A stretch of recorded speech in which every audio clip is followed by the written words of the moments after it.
The race for the yellow jersey continued on through France yesterday as Stage 5 traveled to the Norman coast. Facing a long day on the road, the wrath of the early stages again peaked its head, taking down several riders on the long 225-kilometer ride. The race of attrition continuing to cause damage to both the bodies and minds of the peloton.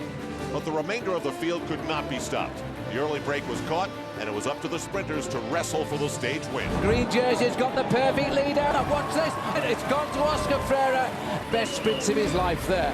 Robbie McEwen once again in green, and Tom Boonen still holds on to the coveted yellow jersey. But the race for both remains close. And with another flat stage today, they will have to watch the field closely. The Tour de France continues now on OLN.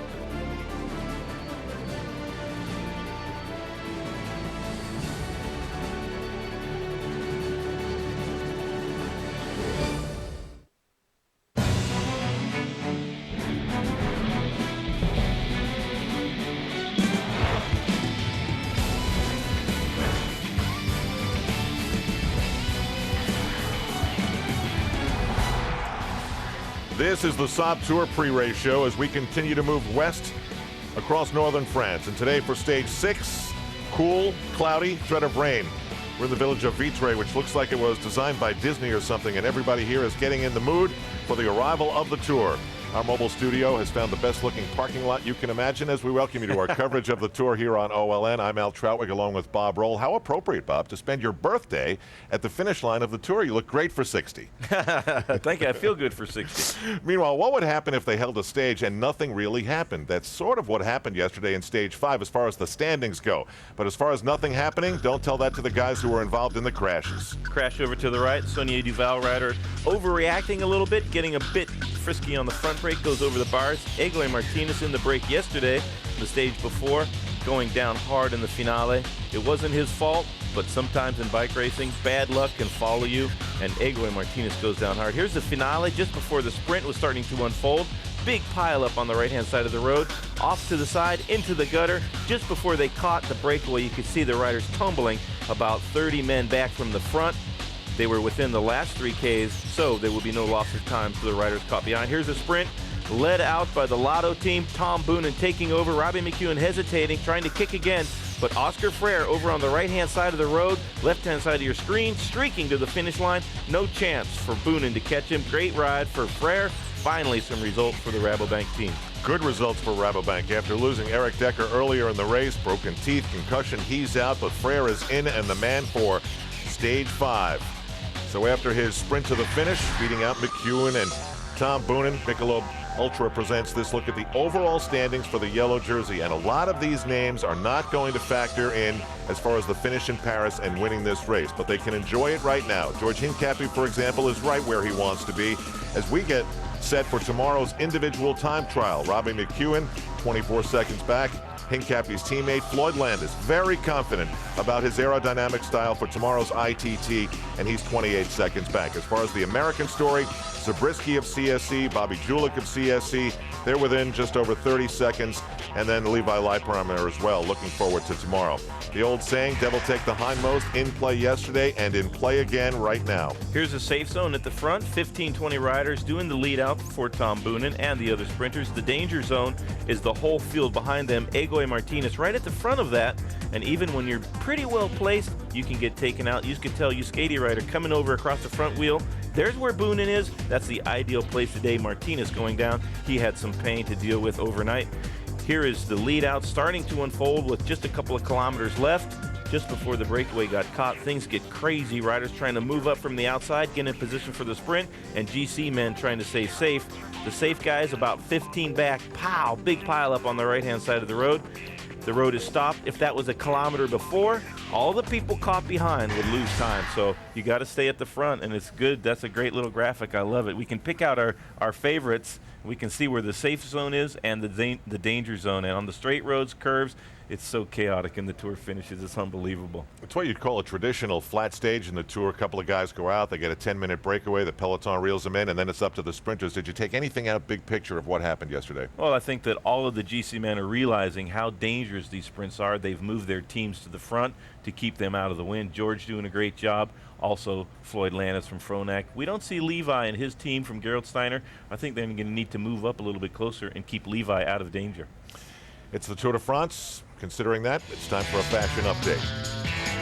King of the Mountains jersey, Pignot of France, it was obvious. He grabbed every single point he could. He wants to continue to wear that jersey. Robbie McEwen's won 2 stages. He's the fastest man in green. And Tom Boonen of Belgium still hasn't won a stage, but he is the man in yellow. The other jersey, white, best young rider, Marcus Foten of Germany. Now we look forward to today. Remember, this is a counterclockwise journey around France, heading toward Brittany today, and eventually the Pyrenees, the Alps, and Alpe d'Huez. We've got rolling hills, but not anything big. There's a few rollers out on the course from Lisieux to Vitré, 189 kilometers, starting towards the west and then curving around to the south. Might be some crosswinds blowing off the ocean to buffet the peloton. Maybe see some echelons as we get to Vitré. 3 category sprints out on the road, and that'll be a big battle for the green jersey and the roads today. A regular day in the first week of the Tour. As you see those crashes, you might say something like, oh, that's going to leave a mark. Fact is, it often does. It's time for Bobke's Guide to the Tour. Today's topic, road rash. One of the reasons the Tour is so tough is the blunt trauma of a crash is exacerbated by the shredding of skin as the riders slide across the pavement at very fast velocities. That's no fun.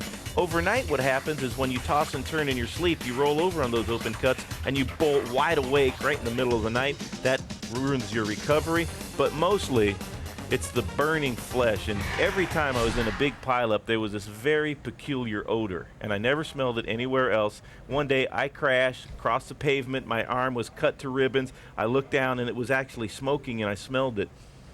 Oh, it was burning flesh all those years. That's what that smell was.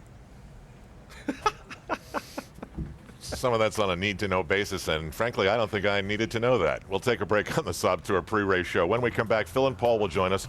We'll take you back to the final day in 1989 when Greg LeMond went faster than everybody thought he could. That is, everybody except himself.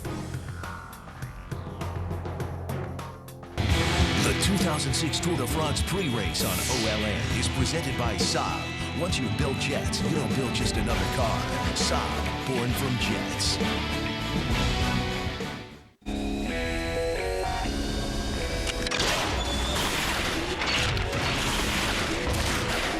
Saab was founded by 16 aircraft engineers. Their spirit lives on. Introducing the all-new Saab 97X. Once you've built jets, you don't build just another SUV. Saab, born from jets. Take flight in the 97X SUV for under $39,500.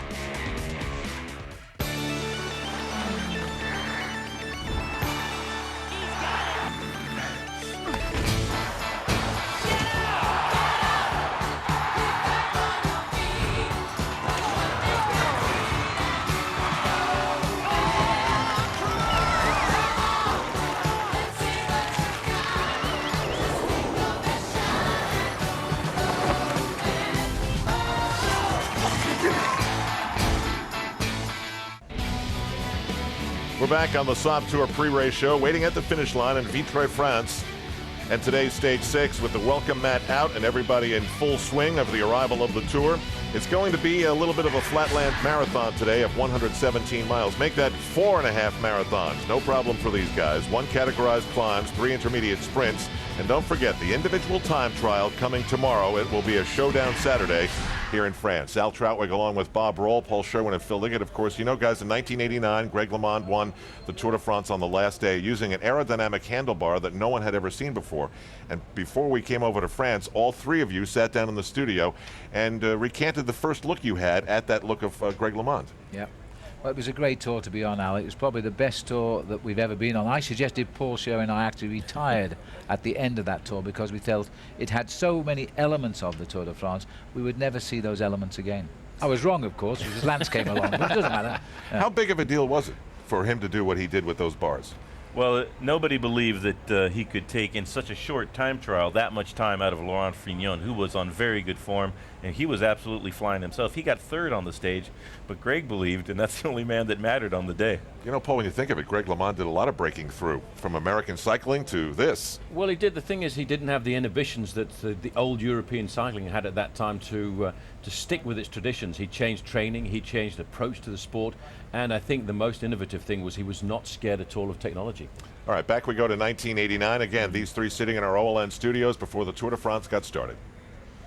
In 1989, Greg LeMond returned to the Tour de France for what he thought might be the final time.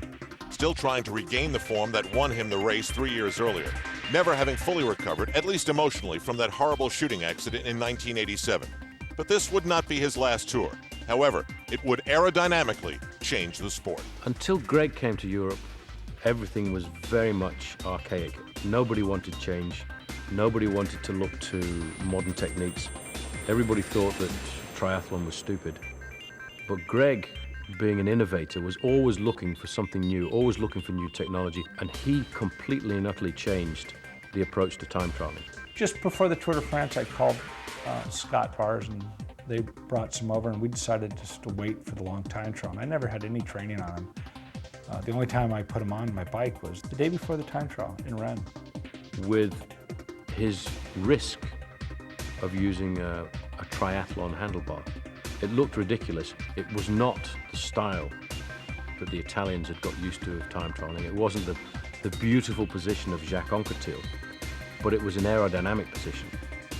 And a lot of people scoffed at the idea to begin with, but the results proved it. That time trial was 60 kilometers, 70 kilometer time trial, and I won. And I won over Delgado, which he started early on in the race. He was so far behind, and we had a big thunderstorm, so there was a pretty severe headwind when I started. Greg, using the aerodynamic position, the bars, the disc wheel, the helmet, the glasses, everything, took huge amounts of time out of the whole field. This is 2 weeks before the last time trial. So most certainly, they could have caught on that maybe this is something special. The main thing was that I won that time trial, and that was my first victory since '86. And you know, that would have made my Tour de France right there. I mean, I was high as a kite. I mean, I was wearing the yellow jersey. But after that, I kind of just, you know, God, now I've already won one stage, and top 20, maybe top 10's a good goal. Confidence is everything, and being top 10 was an understatement of the heights Greg would reach in 1989. An epic battle versus Laurent Fignon ensued, with LeMond finally winning the Tour by just 8 seconds on the final day. But perhaps technology played as much a role in Greg's victory as heart. It certainly had as much an influence in cycling. And I think it's because of Greg that we have disc wheels, we have low-profile bikes, we have aerodynamic handlebars. He wasn't scared to go out and try something new. That was an amazing tour. Greg won by 8 seconds on the last day, and that remains the closest finish in the history of this race. So where are we now? It's appropriate that we're back in Rennes tomorrow for an individual time trial, just as it was in 1989. But what about the advancement since 1989? What's the difference? Well, they tried to take it the ultimate distance, of course. They developed what they call the Superman position. This was Europe now trying to get back on the Americans. They're trying to reshape a European sport, so they went one more, developed this so-called Superman position, which actually meant the bicycle was now winning the bike race, providing you put a talented cyclist on it. Now they've brought about big restrictions where you can't have too long a length and not too much height, so a tall rider is actually disadvantaged in a time trial now. Now, Paul, Greg was the man in 1989. Who do you regard as having the best aerodynamic position now in 2006? Well, I think, you know, the most aerodynamic part of the bicycle-man combination is actually the man. And everybody says, I think Bob will agree with me, the most aerodynamic person in the whole of the peloton right now is an American by the name of Dave Zabriskie. Well, we'll find out tomorrow. That's the stage coming up tomorrow right here in the Tour de France. Now it's time now for the Saab Born from Jets yellow jersey competition. Who did what yesterday? Well, Phil Liggett is coming on. That's what we have to say. Oh, look at that, boy. It's 0 last Saturday. What a change. For me to be tied in this race with you is an extreme honor, but I get the yellow jersey because I had it from the very beginning. Thank you very much. You've also had 2 wins. You've had 2 wins, Al. That's Yes. why you get it. Yes, but Bob, of course, Bob, I think we're going to put him into a false sense of security last week. Oh, yeah. Don't worry. Don't worry, baby.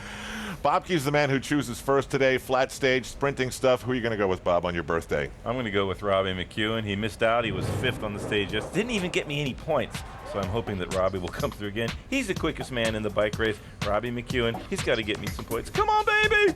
And that team is going to try and time things better than they did yesterday. Yes, absolutely. They just need a decent lead out, and Robbie can get his way to the front. I have utter confidence in my man. See, now that puts me in a no-brainer position, because if I don't take Tom Boonen and he finally wins the stage, then I look bad. If I do take Tom Boonen and he doesn't win a stage, it'll just be like everything that's gone on in the race so far. But I'm going with the Belgian because I believe he's been the just-miss guy, and yet he's been the most consistent. He promises to be part of this when things are over. Paul, which way are you going to go?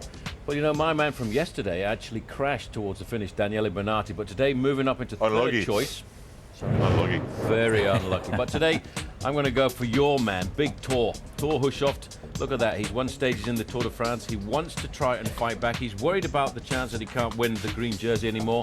And I think Big Thor Hushovd, he's the man for me today. Now, Phil, you're in the fourth and final position. Yeah. You had Oscar Freire, but on the wrong day. Who are you going to go with today? Well, Oscar Freire, of course. That's always what you do, isn't it? I mean, in fairness, I wouldn't normally have chosen Oscar Freire, but the boys went before me today. Although yesterday he timed it perfectly. It was a headwind sprint, remember, when he won, and I think he took advantage of that when they all messed it up. But Freire can deliver a power pack finish. I don't think he'll win, to be absolutely honest. I think he'll be second or third, but that means I will be in the lead by the end of the day. Another challenge to the yellow jersey. Happy birthday, Bob Roll. Thank you very much. Phil and Paul to the booth. When we come back, a day to be patient. Sit back and watch the beauty of the tour, then wait to see who's got the speed in the end. Those have been the exciting moments of this 2006 Tour de France so far. Back after this on OLN.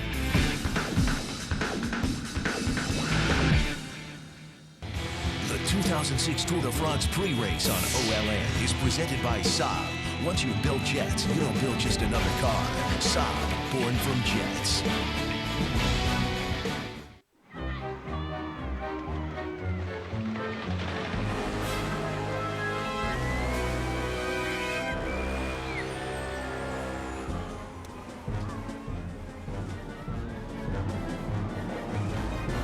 Bedhead. Proof that you've experienced the new Hampton bed. A plush comforter, a crisp white duvet, and choice of pillows. You'll be well rested and ready for anything. Hampton, home of the proud bedhead. The German word for safe is sicher.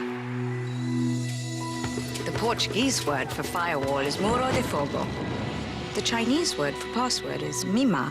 My company's in 17 countries now, and I can say secure in every one of them. Dynamic networking from AT&T identifies security threats before they're problems, so Jane's confidence grows right alongside her company. The new AT&T, your world delivered. Right, but a talking gecko, why? I'll tell you why. Because people trust advertising icons. Some bloke tells you to go to geico.com and you're like, really? And just who might you be?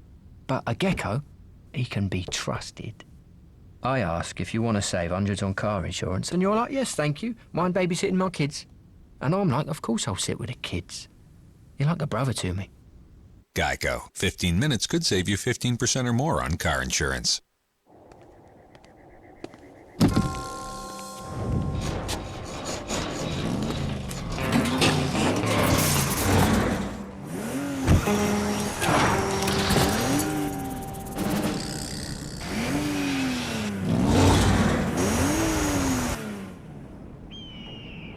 Your engine knows what it wants. Pennzoil Platinum.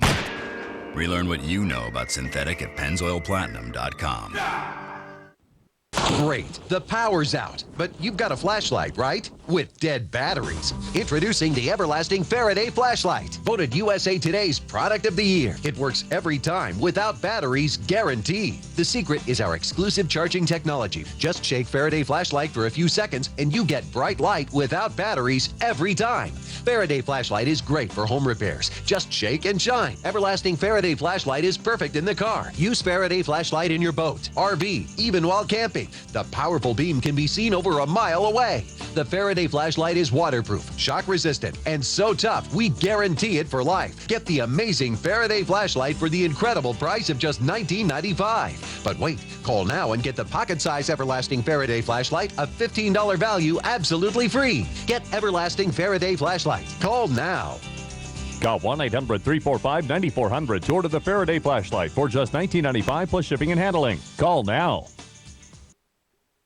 It was the big battle of Caen yesterday as two riders broke away from the peloton and led the race for most of the day. Inevitably, they were caught with just 2 kilometers to go in the finale. Spanish sprinter Oscar Freire timed it right to surprise overall leader Tom Boonen and the green jersey holder Robbie McEwen. He took his second career Tour stage win. Today we head to the open roads of Western France, and with the all-important individual time trial looming, the top contenders will try and save their energy. This will make Stage 6 the perfect opportunity for a breakaway to separate themselves from the peloton and perhaps take a win. Can they succeed, or will one of the sprinting superstars rack up another stage? The Tour de France will reveal all next on OLN.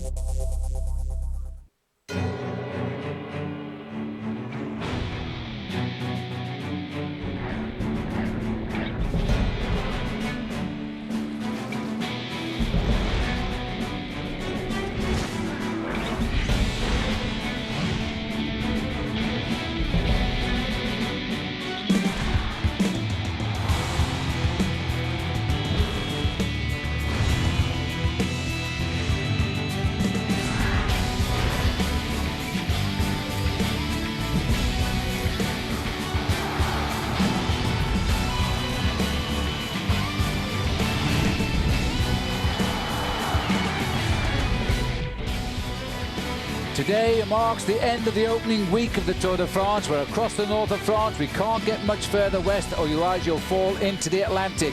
We're heading to Brittany today. Well, these bicycles were around more than 100 years ago. They're around today as well. The old ordinary or the penny farthing. This is the view of the finishing line.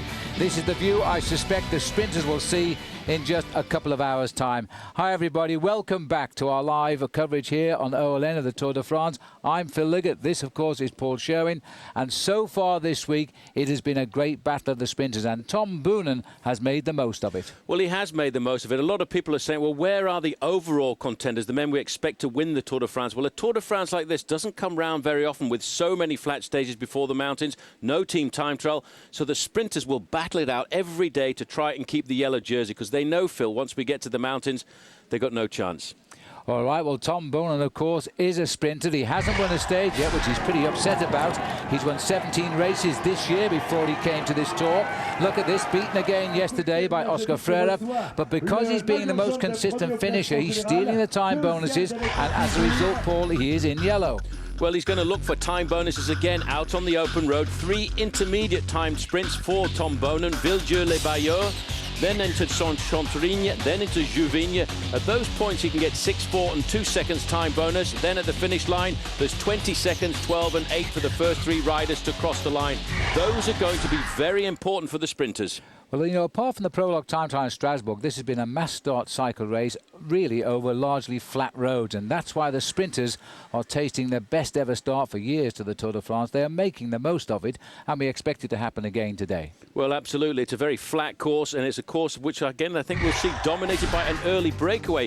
But if we look over the last few years, back in 1992, there were 8 flat stages, but there weren't so many sprinters as there are now. We only had 2 bunch sprints towards the end. Last year, 2005, there were 9 flat stages, which ended up in 6 bunch sprints. This year, with all the best sprinters in the world, apart from Alessandro Petacchi riding, there have been 5 flat stages and 4 bunch sprints. And you know what? There are still 7 flat stages to go. And with so many sprinters around, they want to keep enjoying their days. Well, the man who's making the most of these consistent daily finishes, and for that he gets the green jersey every day, is the Australian Robbie McEwen. This is a very tight competition. Boonen is chasing him all of the way, as is Oscar Freire and Thor Hushovd. Let's have a look at the standings. Look at that. A single-point advantage as we go out today with McEwen over Boonen. Oscar Freire is right in the mix too. Daniele Bernati crashed yesterday, so lost a few points. He's 4th, and Thor Hushovd is in 5th. OK, how do we score today? Well, again, similar points to the bonus sprint points at 3 points out on the course, at 143 to go, 73 kilometres to go and 27 kilometres to go. The riders between 1st and 3rd get 6, 4 and 2 points. But again, for the sprinters on the flat stages, it's all stacked up on the finish line. 35 points for a win, 22 points for 5th place. And then between 6th and 25th, it's 20, down to a single point on its own. Thanks, Paul. Well, as usual, let's go back to the start this morning and see what's happened. 171 riders left town this morning in Lisieux. The non-starter was Fabio Sacchi of the Milran team. I suspect he's sick. Tom Bonan dressed in matching shorts there for his maillot jaune. A little bit of drizzle in the air, but basically the forecast, the low cloudy, is expected to stay dry as the riders headed out here for the start. A little bit of rain on the camera lens. There's the 0 kilometres, so that starts the count of 189 kilometres. By the first climb, the Côte de la Hunière, after 27 kilometres, the attacks were on. Giuseppe Guerini, remember him? He won at Alpe d'Huez once, just getting ahead of Lopez Garcia. Pinot, though, got points for third place on that climb. At the first minute at Villedieu, a breakaway of 18 riders went. Tom Bonan was in it, but it was Vaux Renard who got the sprint. 6 points and a 6-second time bonus. He will be back in the white jersey by the end of the day. There's a look at the attack of the 17, 18 riders down there. Tom Bonan enjoying the move. Also in it was Thor Hushoff. But of course, from that group, 3 men went away. The bunch were hunting down that breakaway. Once they got Bonan back, Florent Braud, Magnus Backstedt and Anthony Jeslan are still clear in the race now. And there's Tom Bonan. He was part of it, but of course that yellow jersey is a magnet to the peloton of the Tour de France, and they were after him very, very quickly. There you can see the catch. This happened only moments ago as the peloton got Tom Bonan. Bonan's team also on the front, setting the pace with Lampre. So that's the situation. 3 riders are clear. They built themselves a little lead because once the pack got Bonan back, Paul, they weren't too interested in the 3 breakaways. No, not really interested in those 3 breakaways at all. Anthony Jeslan of France is the highest placed in the overall standing, 74th, a minute and 15 seconds behind. But it was interesting to see that it was Team CSC who missed out completely on that 18-man breakaway, and they were the ones who had to chase to pull back the group with Tom Bonan in it. Now, Team Quickstep have got to the front of the main field, and as they did yesterday, they're setting the tempo on the front, trying to make sure that that leading group of 3 doesn't get too big an advantage. So there we are, overcast, 72 degrees Fahrenheit. The winds are 9 miles an hour, but it will be on their noses for the last 20 miles today. Long straight line nonetheless. The riders are going to feel the wind really for a lot of the day, but it's not very strong at the moment, although at the finishing line it's blowing quite strong, and it should be a nasty approach into the town of Vitré. We went and had a look at the finish line yesterday through the town. It's quite a hazardous approach in the last 3 kilometres. Very tricky once you get into the town of Vitré. Not so bad once you leave town because it's a very long 2-kilometre straight. You know, the important thing about riding in the peloton is when you see the race with a headwind or a tailwind, you'll notice there's a very long line of riders. But once we get into the dangerous crosswinds, then the riders will form a diagonal line across the road. And that diagonal line in professional cycling is called an échelon, or in French it's called a bordure, and that makes it very dangerous, especially on the leeward side of the wind. Riders going through the feed zone now, important on a stage like this. Bagnoles de l'Orne, 92.5 kilometres. There used to be a very famous French amateur classic came into this town called Paris Bagnoles de l'Orne. The L'Orne very much in the heart of Normandy. In fact, this morning we went through the small town of Vimoutiers, which happens to be the small town where Camembert was invented. The cheese after Pont-l'Evêque yesterday, we're off towards Camembert today. Well, as I said earlier, 176 riders started the tour a week ago now. At the end of today, 172 remain. Lost 1 more today, Fabio Sacchi. He didn't start from Milram, leaving 13 of the 20 teams of 9 riders at the start intact in the race. So this has been an opening week for the sprinters, of course. They've enjoyed it largely because they've been able to shadow box with each other, and because they're great favourites to win this race. There are probably 6 or 7 of them are waiting for tomorrow's time trial. Then we'll have a pecking order as we race down towards the Pyrenees. And this is big Magnus Backstedt at the back with the new champion of France, Florent Braud, and the aggressive Anthony Jeslan today in the blue because he's attacked all day. He's been rewarded now. He's in a leading group, some 3.5 minutes ahead of the field. Well, as we take our first break, let me remind you the battle today should be for the sprinters. It should be to see who wears the green jersey tonight on the eve of the first long time trial. We're back on the road to the Tour de France. Stay with us, everyone. Enjoy the action today. The 2006 Tour de France on OLN is brought to you by Honda, committed to safety for everyone, and by the Trek Tour Mania. Scratch and Win sweepstakes. Play every day of the tour at your local Trek dealer and at TrekBikes.com.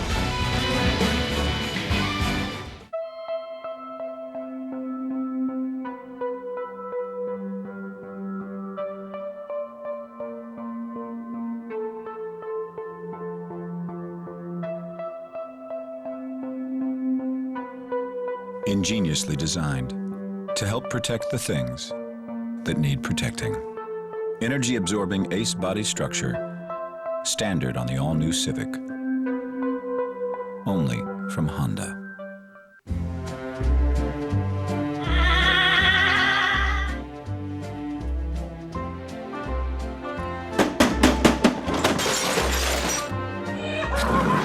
Play the Tour Mania Scratch and Win sweepstakes at your local Trek dealer for a chance to win one of thousands of neat prizes, including a ride with Lance, and get a healthy dose of savings on bikes and accessories. Play every day at TrekBikes.com. Thanks, Trek!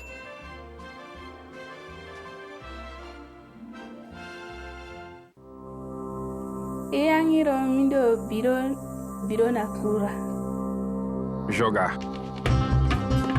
Dê uma bola a uma criança e ela joga. Crescer. Aprender. Đó cái kết hợp qua việc phản lỡ, mà nít đã là tụp bảo vệ.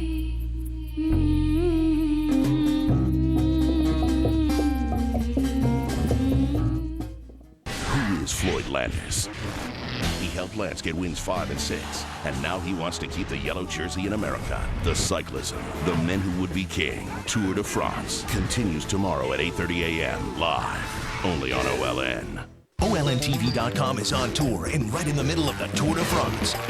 Get instant and exclusive access to clips, photos, bios, and race routes, along with stage summaries and forecasts from our team of experts. OLNTV.com, your link to the Tour de France.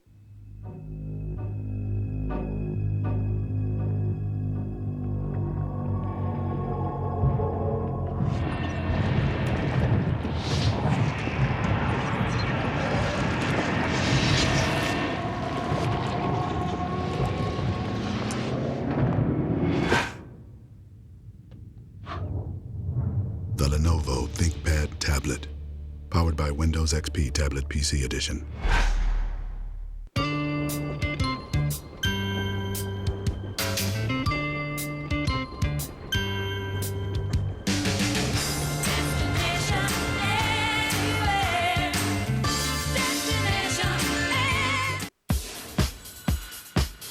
We refinanced our first mortgage and consolidated our loans, and we were able to lower our monthly payment by $800, and it was very quick. Log on or call 1-800-71-FIXED.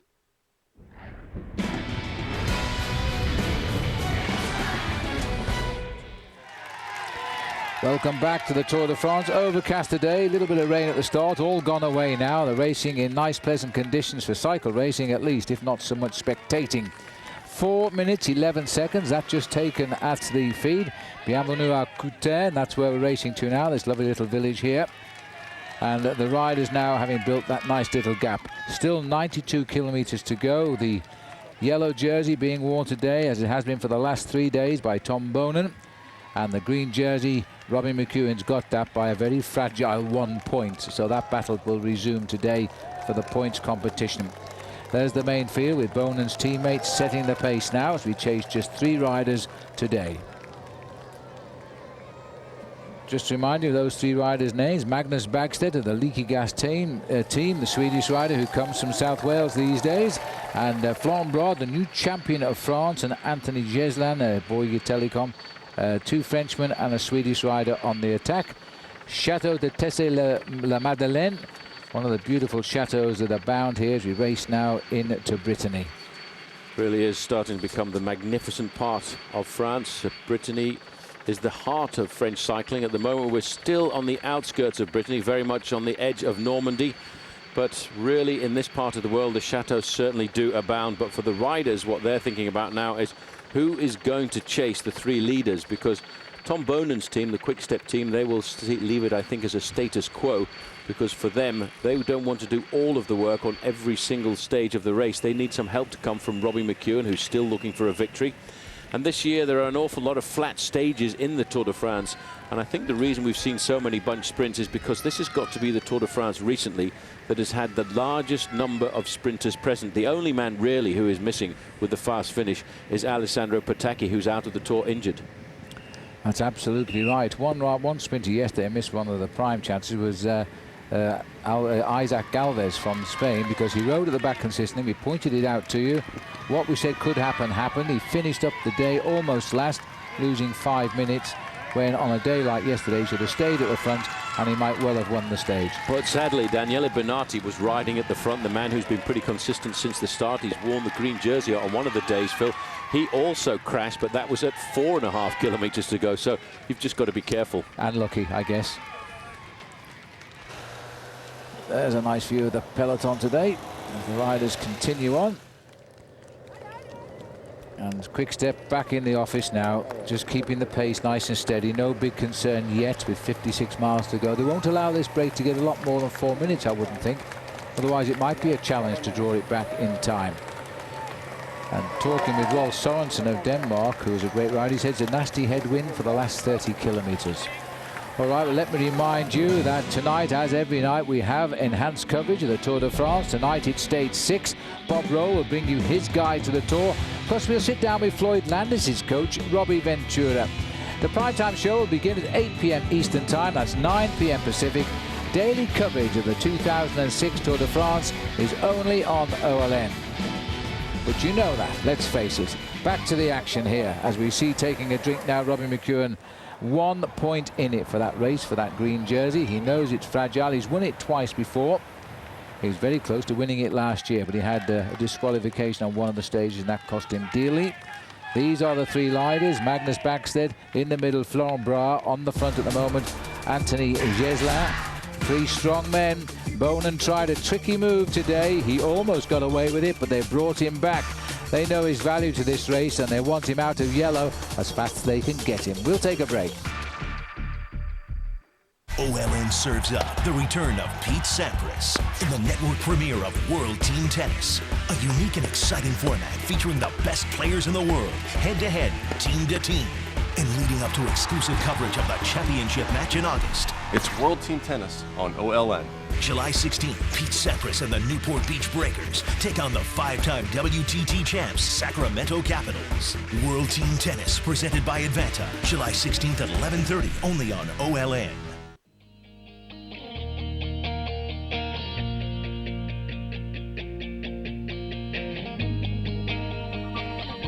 It's coming. 5 new vehicles. All have our best ideas within them.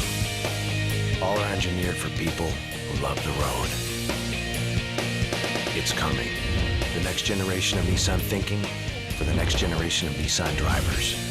Get ready. Shift 2.0 is coming. So, boss, what keeps you up at night? Maybe you've been tasked with coming up with the next best thing since sliced bread. But look at the guy who invented sliced bread. He didn't invent bread. He didn't invent slicing. He just applied new technology to an age-old problem. Now, who's going to help you do that? As a pilot, Dave Grady has done the walk-around hundreds of times. But this one might have saved his most precious cargo. If you add weight to your car, don't take off until your tires are properly inflated.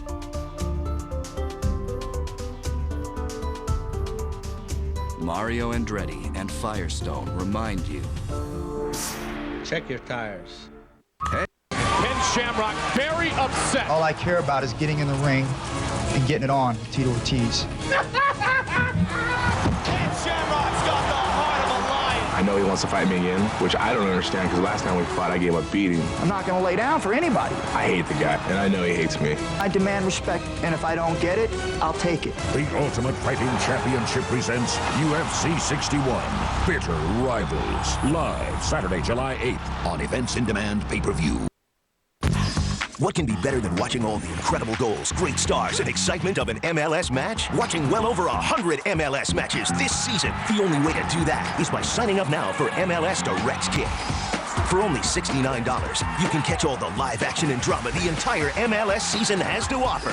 Show your passion for the sport you love.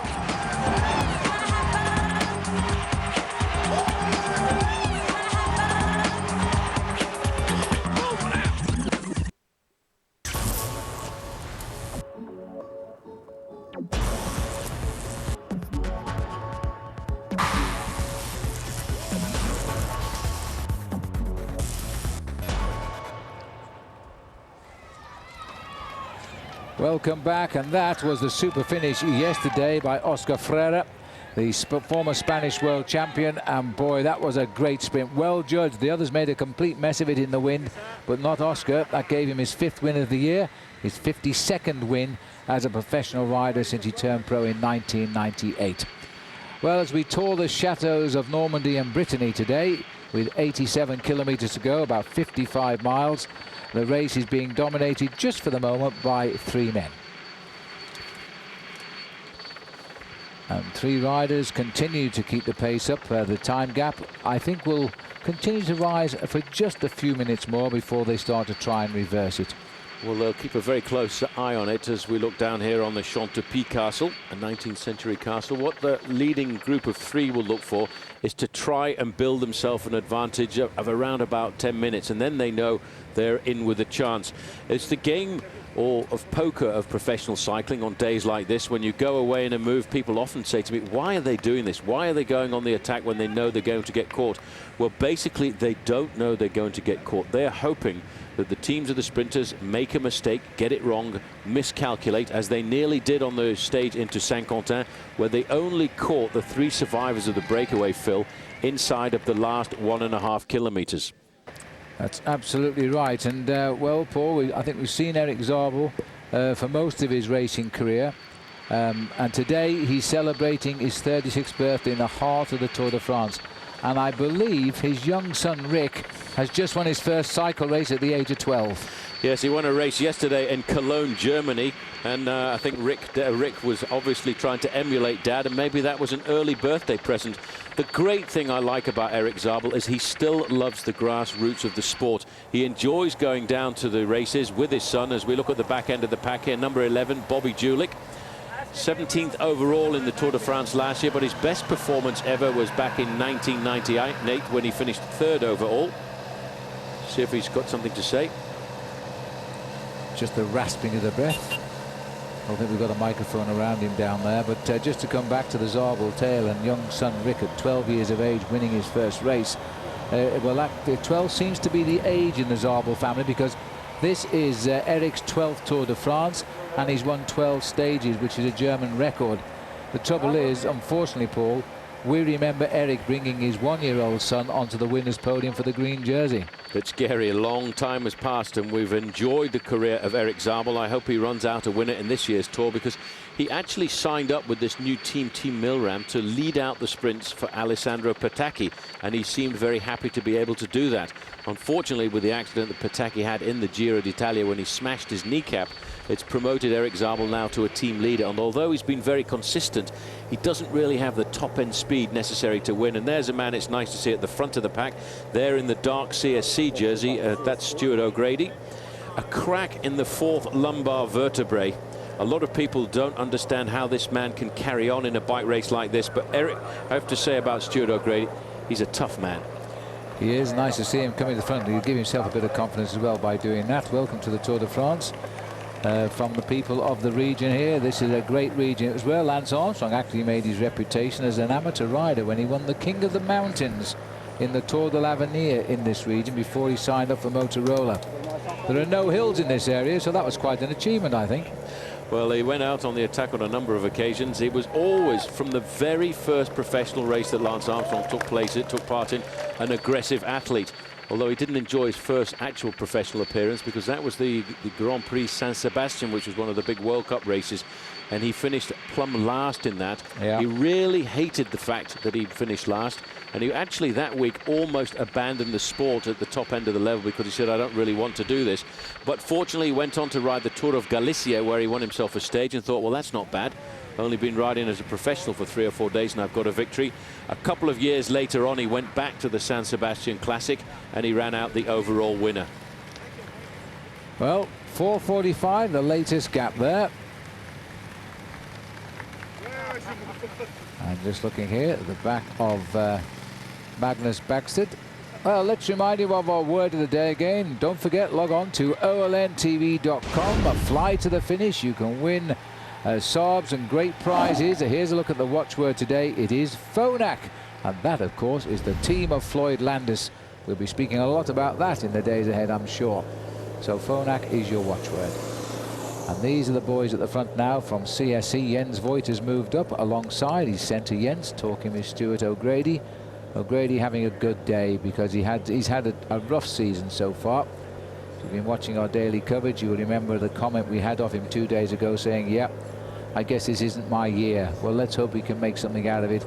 There's still a long way to go in this year's Tour de France. The lead continues in the ascendancy here, 5 minutes 14. We expected it to go up now with the big stars back in the peloton, but you never know whether they mistime the catch. Robbie McEwen, these are the relaxing moments of the Tour for him. That'll all change as we head towards the finish in the next hour and 3/4. We'll see you in just a moment. Blue skies are the norm in the mountains when summer comes, and I'm on the trails every chance I get. Maybe more important than the weather is the gear I use to maximize my experience. I choose L.L.Bean gear. These can be long days. Over 90 years of boot-making experience goes into L.L.Bean's Cresta hiking boots. Boots so comfortable, I know I'll wear out long before my feet do. Mountain weather can change without warning, and when it does, I'm ready with my Mountain Storm system. I can put on the rugged jacket for protection against the wind and rain, just a soft shell if the weather's cool, or both for a warm, dry jacket in the worst weather. For a full day of hiking, I load up my award-winning Bigelow pack, and I know I can cover a lot of terrain in total comfort and with everything I need within easy reach. Products designed for durability and performance, sold directly to the consumer at a great price. Check out LLBean.com or call 800-441-4913 to get a free catalog or ask an expert about any of L.L.Bean's gear. L.L.Bean is the official outfitter of OLN's Tour de France broadcast team. Pillaging was great this time of year, but with so many people switching to Capital One, we've taken jobs as camp counselors.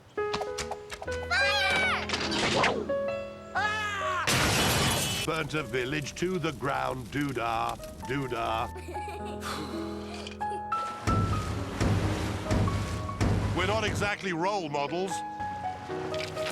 For low rates and great rewards, switch to Capital One. What's in your wallet? Put your backs into it! Every night, OLN brings you the Tour Enhanced. See today's stage with commentary by L.L. Bob, extra features and analysis, and more. The Tour de France Enhanced Prime, tonight at 8 p.m. Brought to you by L.L.Bean. OLN Survivor Wednesdays returns with an earth-shaking season. Brace yourself for Survivor Vanuatu Islands of Fire. The gender war is about to explode. Survivor Wednesdays Vanuatu begins July 26th at 7 p.m. on OLN.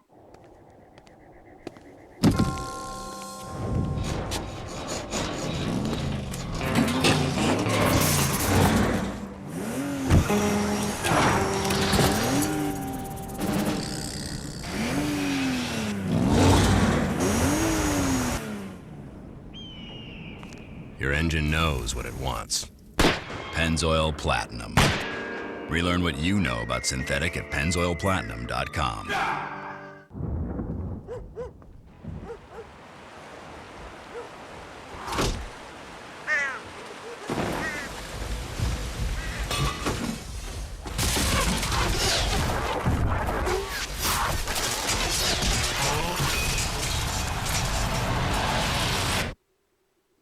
After battling the elements for 128 years, our wood stains can handle pretty much anything.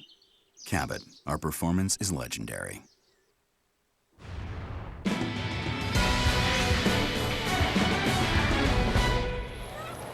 We're back live on OLN. Now, these people aren't taking part in the Tour de France, but they're just reminding us about the joy of the cavalcade as the riders come by. There's a super view of the Tour from a spectator's viewpoint, and the spectators travel from all points in the world. And next year, of course, the Tour de France will start in the city of London in England for the first time in its history. And as the riders here, they hand in their racing capes. They're slimming down for the race because the pace is going to hot up. 5 minutes 9 seconds is the gap. The man just doing his job there is Patrice Olgon. He's a very good time trial. He started off the season with a broken collarbone just before the start of the Jacobs Creek Tour Down Under in Australia. He crashed warming up for the event down there. Well, the three leaders are the same riders, Bagstead, Brad and Geslam, but it's time now to get down to our Lance On the features, which we've all been enjoying. And this time we're going to talk about Lance On Team Discovery.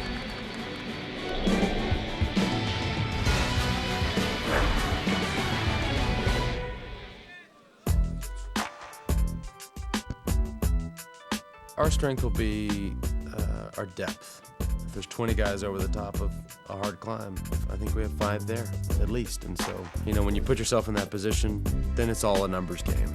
If you're trying to win stages, or if you're just trying to put somebody in the top 5 or top 3, I think we do it. And again, the guy in the car talking on the radio is so important. And Johan, he doesn't want to drive car 15 in the Tour de France. He's done 7 years of driving car number 1, right behind the head official. The dude doesn't want to sit back 10, 12, 20 cars back. I have no idea who's going to lead Discovery. The sentimental and emotional leader will be George. We all saw what he did last year, winning Quite a Day and toughest stage of the Tour. Tons of experience. Should have won Paris-Roubaix. Finally. I mean, that will be who I'm rooting for. But you have to consider, we have Popol, we have Acevedo, you got Chechu, you got a lot of good guys. But we'll come with a great team. I mean, it'll be a team that rides with Johan Brunel's mentality, which means it'll be a good team.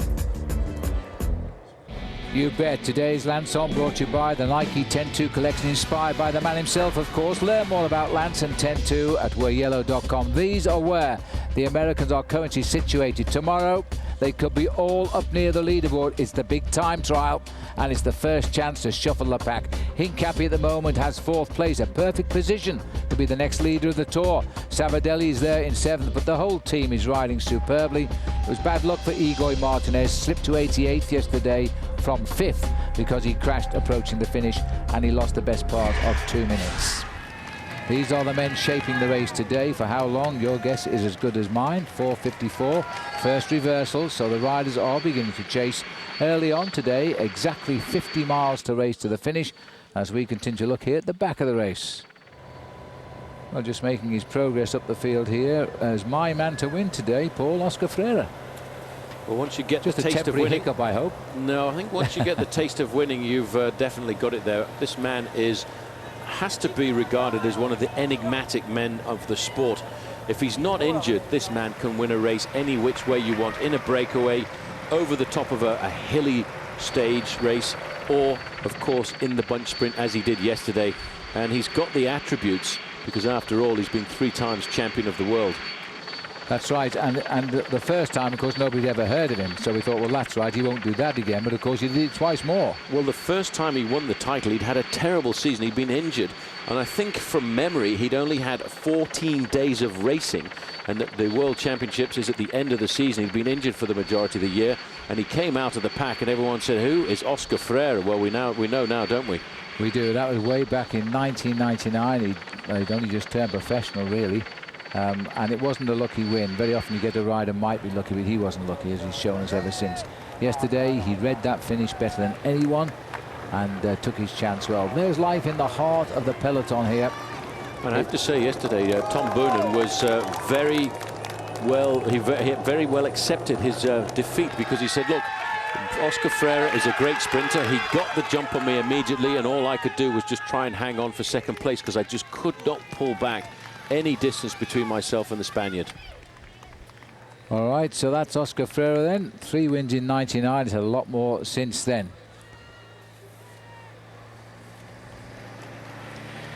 Looking here at the quick release mechanism on the front wheel of Magnus Bagstedt. It's the lever that you just pull off, the wheel drops out, slots a new 1 inch. Will take about 9 seconds if he has a flat tyre. And that will mean not too much energy required to rejoin the race. But you can see by the diagonal line now, the wind coming from the centre of our television screen. The rest trying to scurry into the shadow of the other riders. We are saying goodbye to Normandy and hello to Brittany. Look at this history. We'll see in a minute. Real shooters, real rules, real cash. The world's greatest players, Hall of Famers and hustlers battle it out for the richest payday in the history of the sport. Over $1 million in prize money. But to rack up that kind of cash, they better bring their 8 game. Come on, you country redneck. It's the IPT King of the Hill 8-ball shootout 2-hour season finale. Sunday at 6 Eastern, only on OLN. It's showtime. Though it may be difficult to believe that these tiny seat stays are strong enough, Fabian Cancellara proved they were tough enough for the world's roughest roads. This didn't come as much of a surprise to Cervello, because our finite element analysis had already shown it. Christopher, you know how your mom feels about you bouncing that ball on her floors.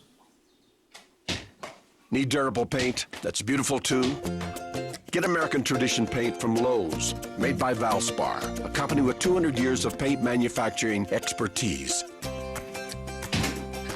2 points. Lowe's, let's build something together. Use your Lowe's card and pay nothing for 12 months on purchases of $299 or more now through July 9th. Still have an adjustable mortgage? Refinance now to a low fixed rate from Ditech.com. We'll also guarantee you the lowest rate and fee. At Ditech, refinancing is quick and easy, even if your credit is less than perfect. Log on or call 1-800-71-FIXED.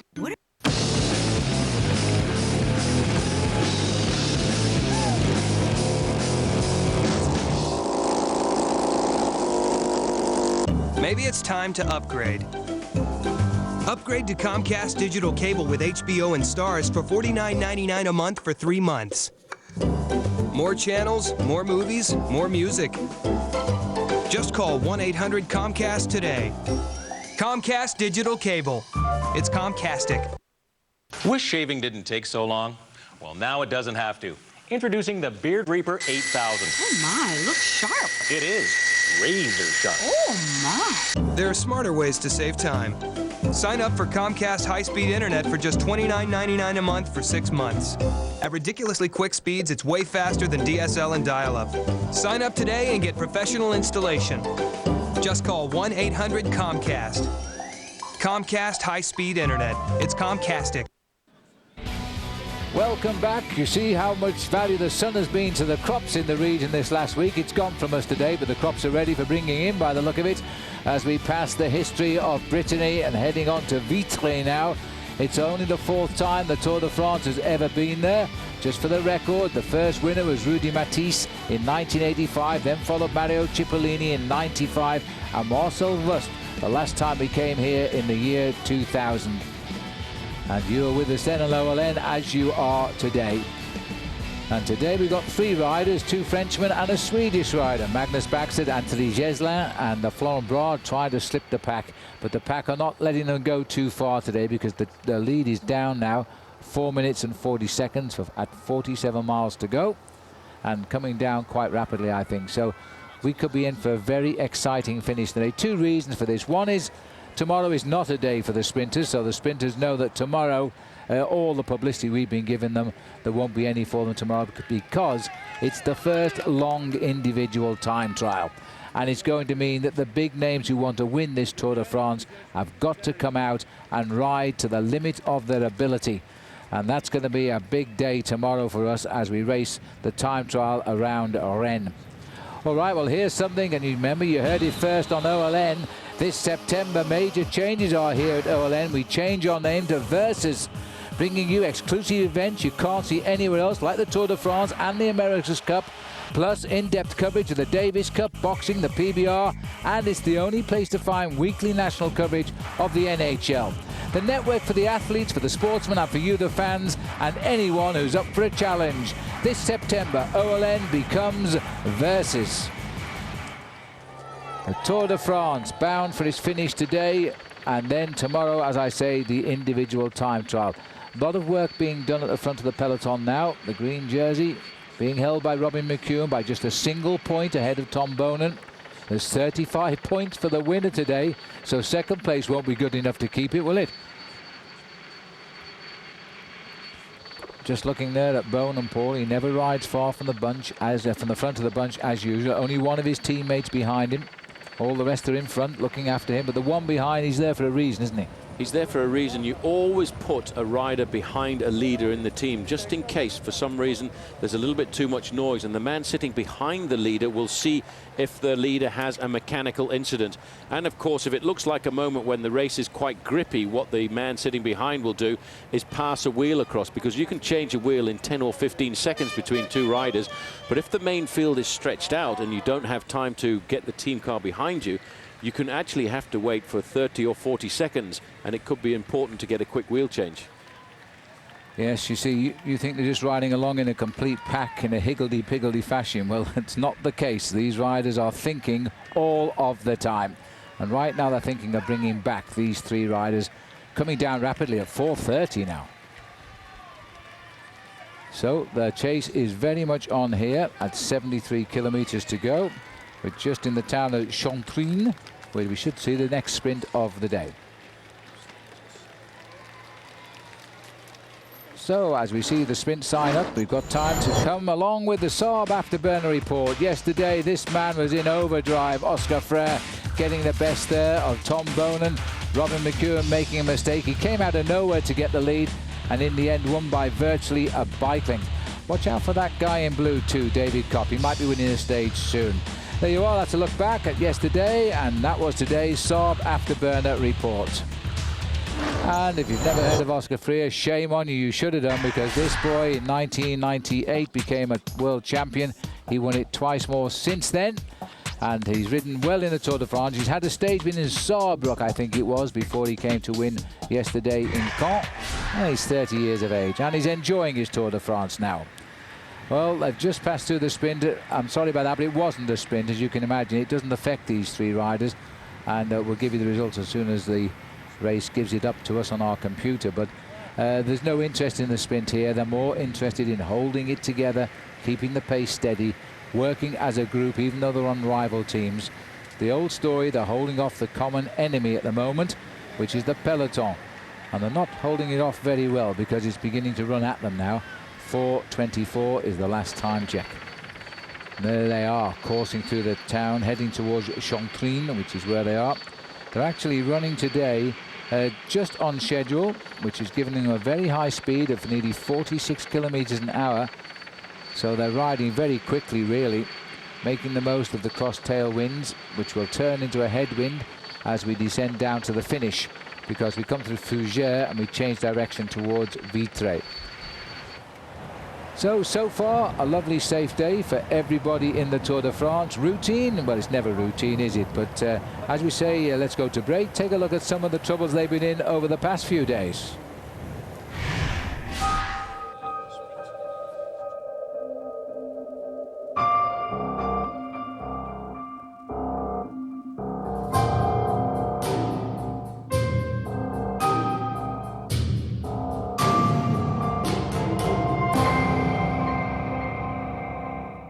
Every night, OLN brings you the Tour Enhanced. See today's stage with commentary by L.L.Bean, extra features and analysis, and more. The Tour de France Enhanced Prime, tonight at 8 p.m. Brought to you by L.L.Bean. OLNTV.com is on tour and right in the middle of the Tour de France. Get instant and exclusive access to clips, photos, bios, and race routes, along with stage summaries and forecasts from our team of experts. OLNTV.com, your link to the Tour de France. Saab was founded by 16 aircraft engineers. Their spirit lives on. The turbocharged Saab 9.3 sports sedan with an estimated 31 miles per gallon highway. Once you've built jets, you don't build just another car. Saab, born from jets. Take flight in the 9.3 sports sedan for under $27,000.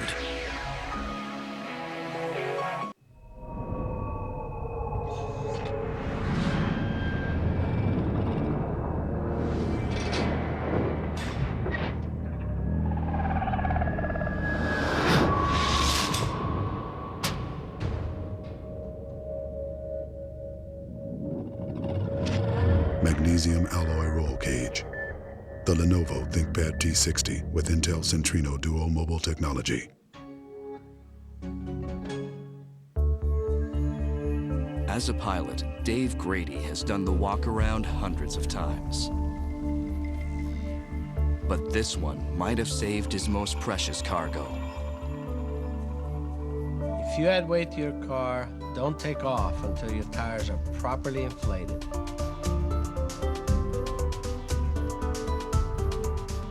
Mario Andretti and Firestone remind you. Check your tires.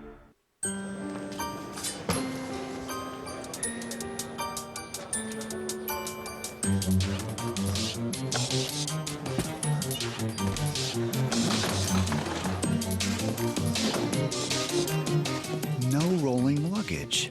That's why Geico.com is so simple. Or is it because you can chat with an associate if you need help and get a free rate quote in minutes? 15 minutes could save you 15% on car insurance. Simple as that.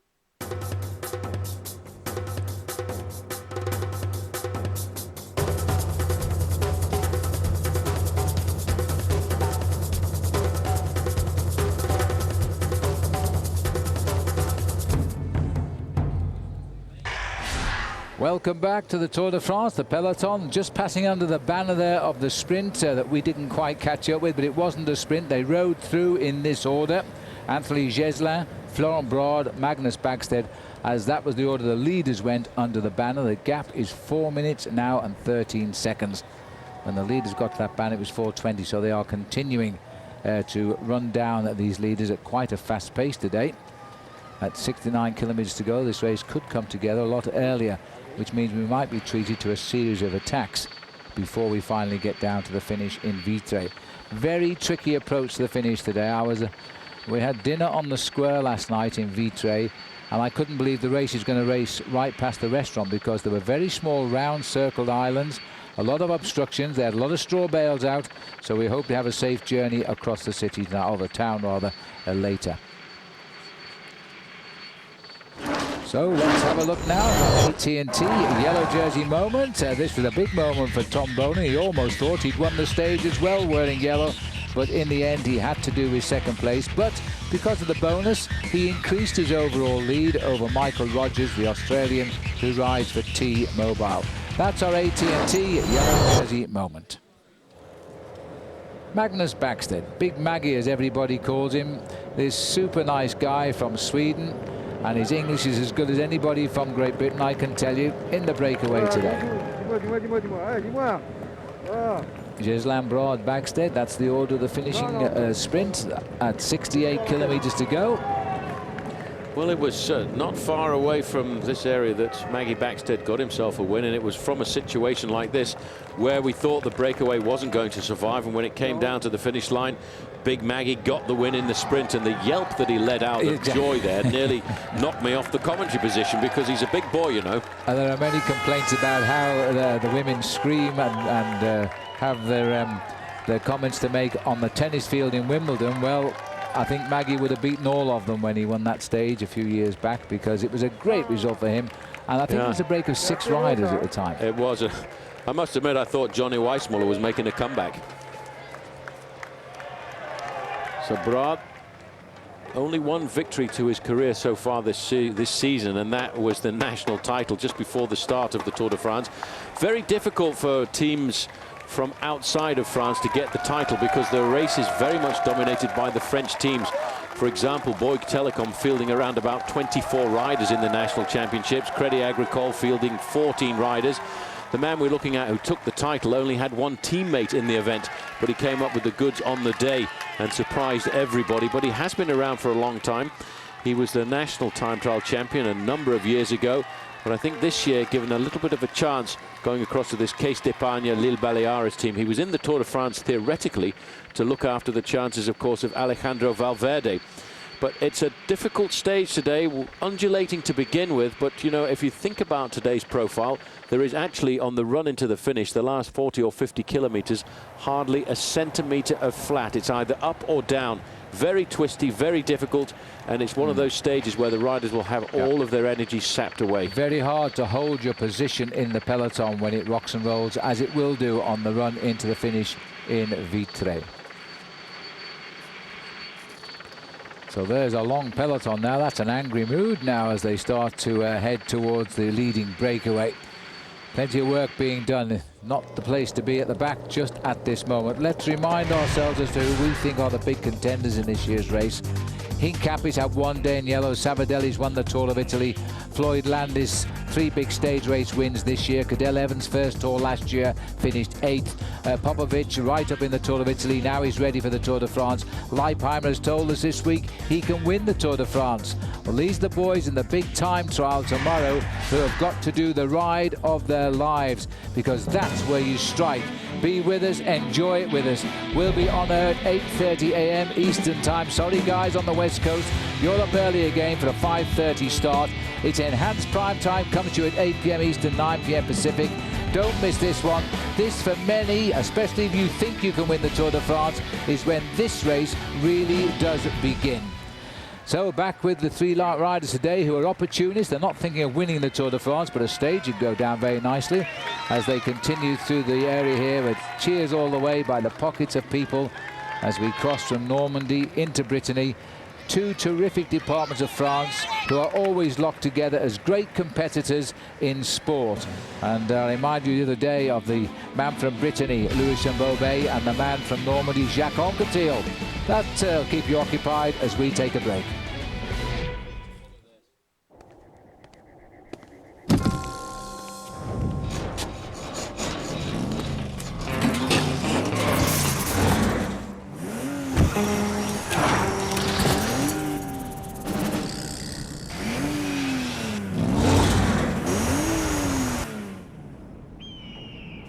Your engine knows what it wants. Pennzoil Platinum.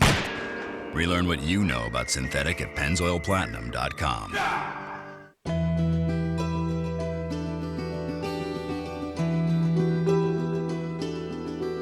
The real-world testing we do here at Honda's Safety Research Center enables us to design products that provide exceptional protection for drivers, passengers, and pedestrians. Because what we learn in here makes a difference out there.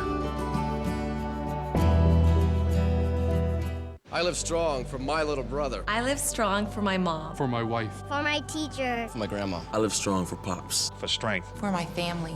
I live strong for my hero. For my best friend. I live strong for my grandbabies. I live strong for myself. Join AMD and HP in support of the Lance Armstrong Foundation. Every purchase of the HP Special Edition L2000 Notebook PC sends $150 to help people affected by cancer. Exclusively at CompUSA. Learn more at livestrongpc.com. Glow. Glow. Glow. Glow. Glow. Glow.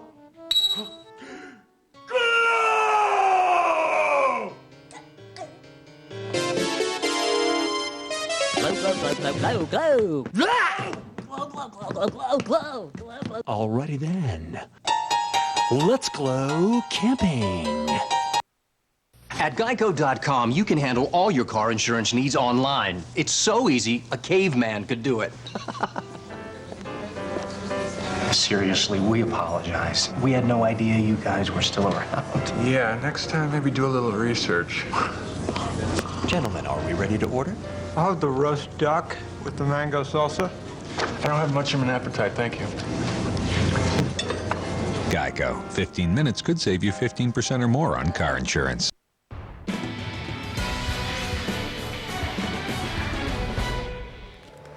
Welcome back. A little bit of cloud around on today's stage of the Tour de France, but nonetheless the riders turning on the style here. 189 kilometers the distance today, round about 118 miles. There's 40 miles left to ride.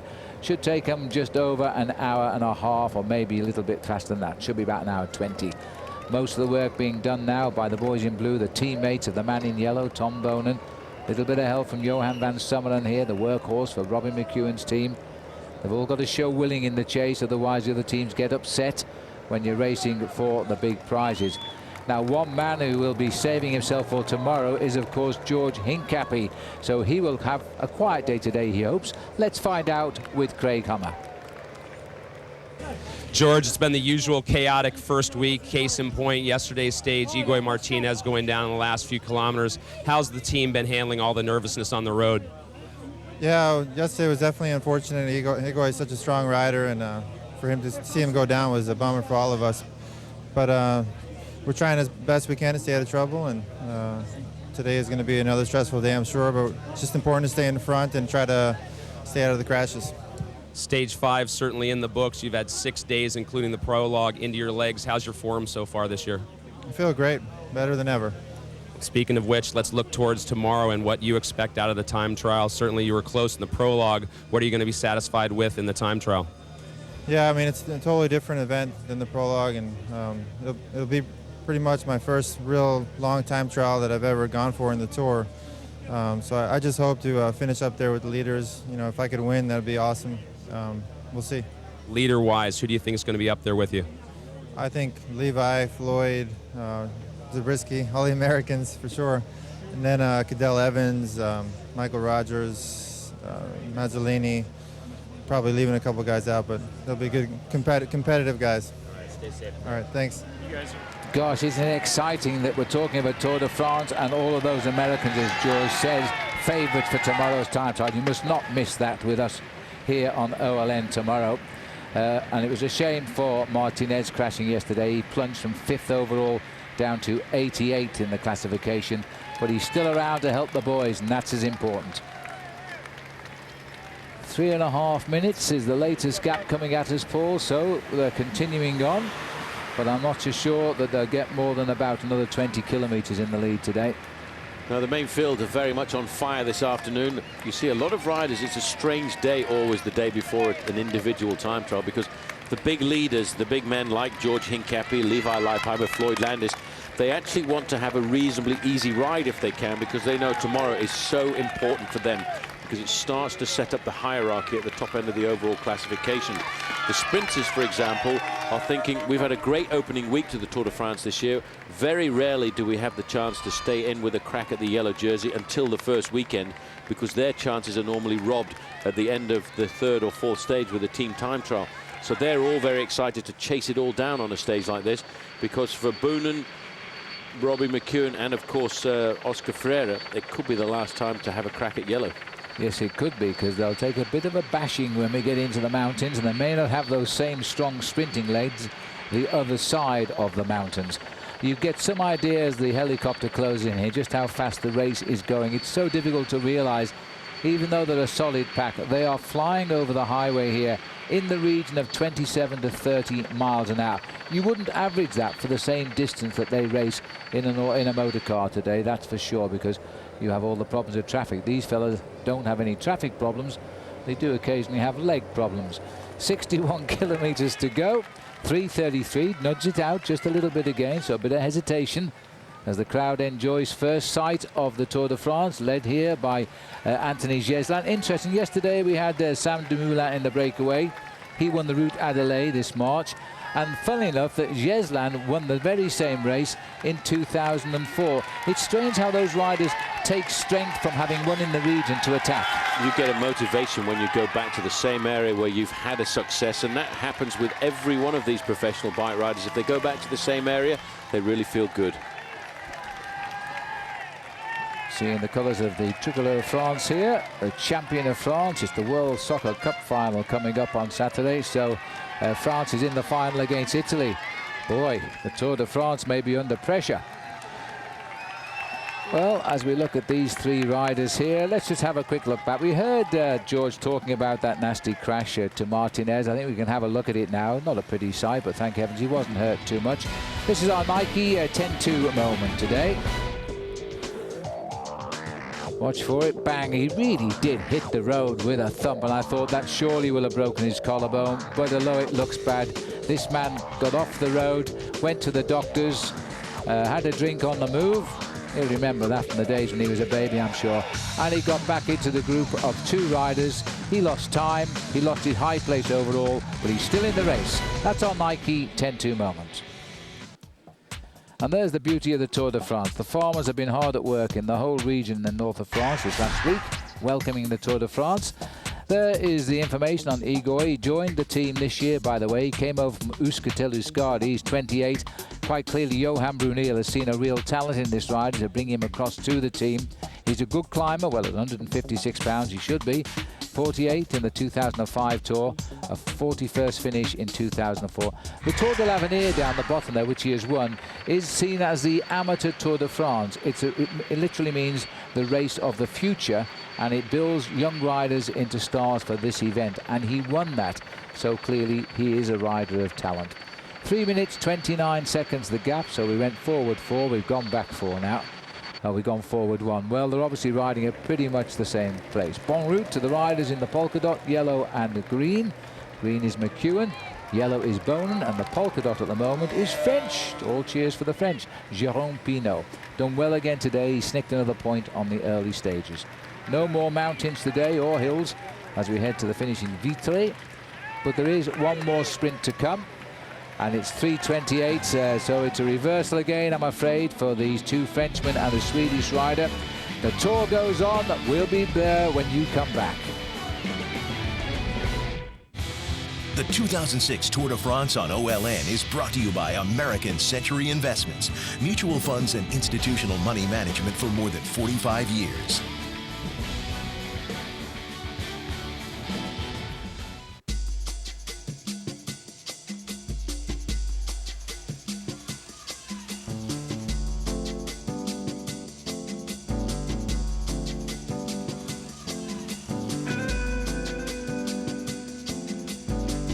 Your life doesn't have one dimension. Neither should your beer. Michelob Ultra. Rewarding taste that's made for the way you play. Live life to the ultra.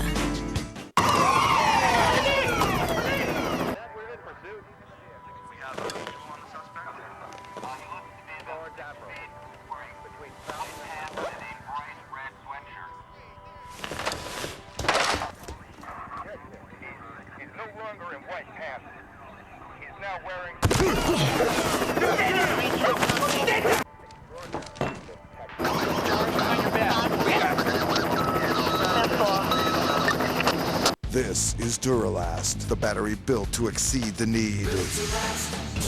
Engineered with all the cranking power you need for extreme conditions. Get the battery built to exceed the need. Only at AutoZone.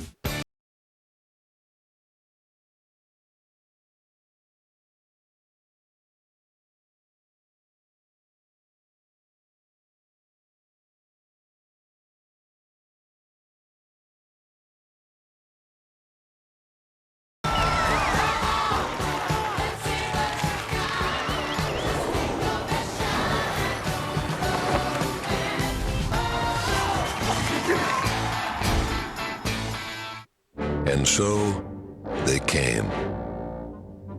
The office plants. They left behind the cubicles of the commoditized, enticed by the allure of the innovators. For the office plants, they knew that innovation brings growth, and only in growth do all pots get watered. IBM, innovation for growth. When we set out to build an entirely new type of motorcycle, we looked everywhere for inspiration, except to convention. The 113 cubic inch fuel-injected Star Roadliner. We build it, you make it your own. Test drive one today at participating Yamaha dealers. Now get a 5-year warranty plus low 5.9% financing on any Roadliner or Stratoliner. Welcome back. The beauty of Brittany now as we continue to course towards the finish of today's stage in Vitré. That's what it's like when you're behind bars, I guess. Well, this is what it's like when you're behind the pack here, as the riders now continue to decide. This man wants to unload everything excess, because now he's thinking more of the finish. This is Daniela Origi of the Lampre team, but everybody now figuring out no more rain. Let's get rid of our wet wear and lighten the load a bit and get ready to do the job in hand, because a little bit more than 1¼ hours to race to the finish now. 3:23 is the gap, holding and losing slightly as they accelerate the peloton in the Tour de France, and no sign of anybody really outthinking the sprinters today. We did have that cheeky ride early on when Bonen got into a leading breakaway of 18 riders, which included also Thor Hushovd, but not surprisingly the peloton started to chase very hard. Took a while, but they did bring them back. At one stage they got 1 minute and 30 seconds, so that was a serious move, but that was before, I'm afraid, we had any television pictures around the world. There's the people of Brittany enjoying the passage of the Tour here today. Jeslan seems to be doing more work than anybody else. He is 26 years of age, just about a month ago had his 26th birthday. Today the birthday boy is Eric Zabel. He's 36 years of age, so time moves on, I'm afraid. Eric's been one of the great bike riders, and today is still the most current racing cyclist with the highest number of wins, almost 200.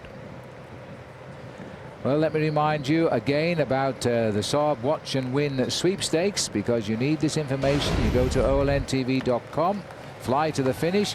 You need today's code word. It is Phonak. Phonak, of course, the team of Floyd Landis. Landis's big day tomorrow in the time trial. He's got to do a good time to make sure he's going down to the mountains in the far south among the leaders of the Tour de France. Still locked in at virtually the same gap now at 3.5 minutes. No improvement at all. The peloton at 55.5 kilometers to go.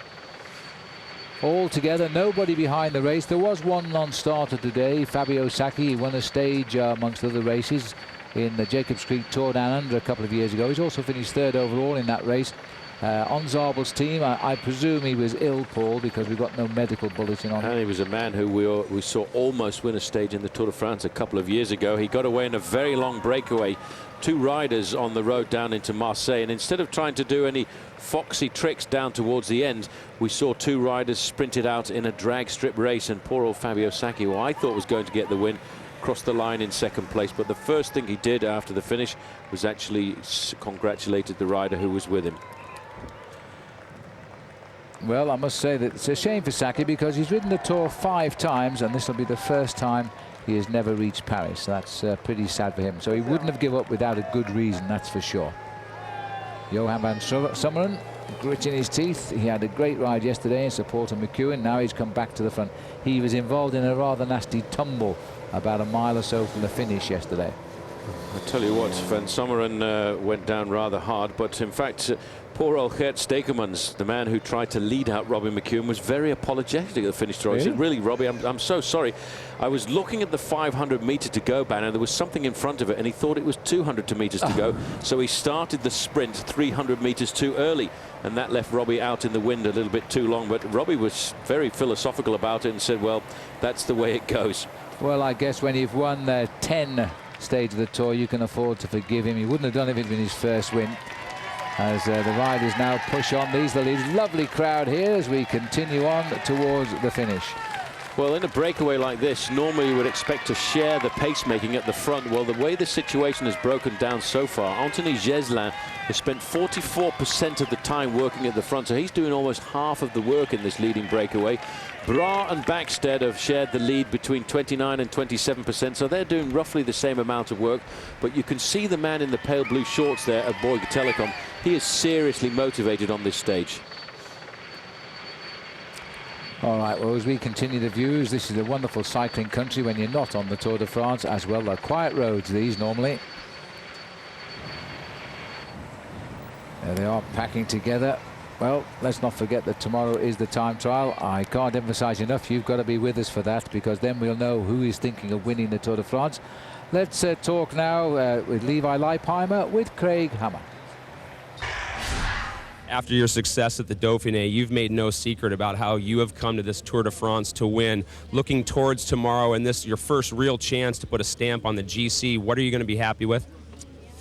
You know, I think realistically, I'm not really expecting to win, but to limit my losses to some of the better time trialists like Landis or Rogers, that's basically my goal. Thanks. Well, there's Zabriskie too. He'll also be looking to win as he comes back onto the peloton here, but he's nice and relaxed. That's what the experience of his first Tour de France done for him last year, as they now continue on the way towards the finish today. And these are the three leaders, and sitting at the back at the moment, first time we've seen him there for a while, is Anthony Geslam. Up in front doing the pace, Big Mag here, but he rides behind him because you won't feel any wind if you can ride behind Magnus. Anyway, let's remind ourselves, don't forget to go to olntv.com. All of the latest updates on the Tour de France, of course, and get up-to-the-minute analysis, recaps, race routes from the experts. Well, I hope that's what we are. Track contenders, leaderboard results, and exclusive rider forecasts. That's your link to the cyclism. That's your link to the Tour de France here on OLN. Study in motion here by the leading rider on Anthony Geslam, 26 years of age. It's a good age to be going well in the Tour de France, because from now on upwards he should be developing the stamina to have a great ride and hopefully get some good results along the way. Big Magnus Bagstead, a little bit older for Magnus, but it doesn't matter. There's the smiling face briefly of Stuart O'Grady, still riding with that broken vertebrae. This is the action of the Tour de France, and it will continue for more than an hour yet, here, live on OLN. For 7 years, one man ruled the roads of France. But now, his reign has ended, and the battle for his throne is about to begin. Who can follow a legend and create his own? Who can conquer the mountains and blaze through the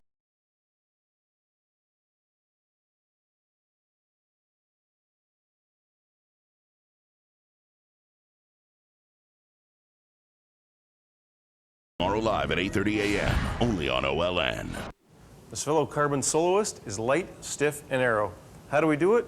We make it as narrow as possible where it's important and beef it up to the maximum where it won't hurt the airflow.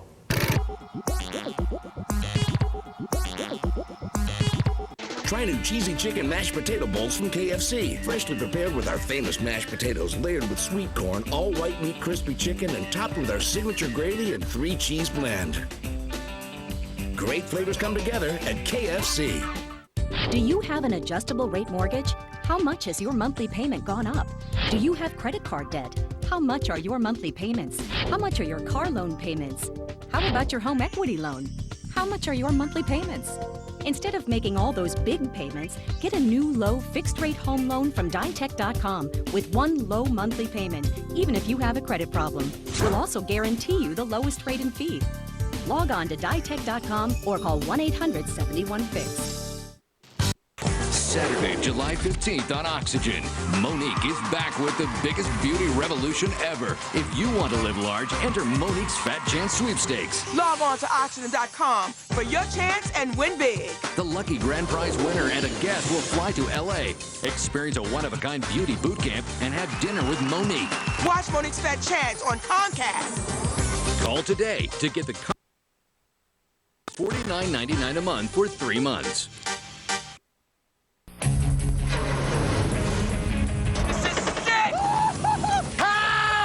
I hate you! Stop smiling! Blow me a kiss. What are you, high? You got nothing to worry about. Get HBO on demand. It's the best thing to happen to TV since HBO.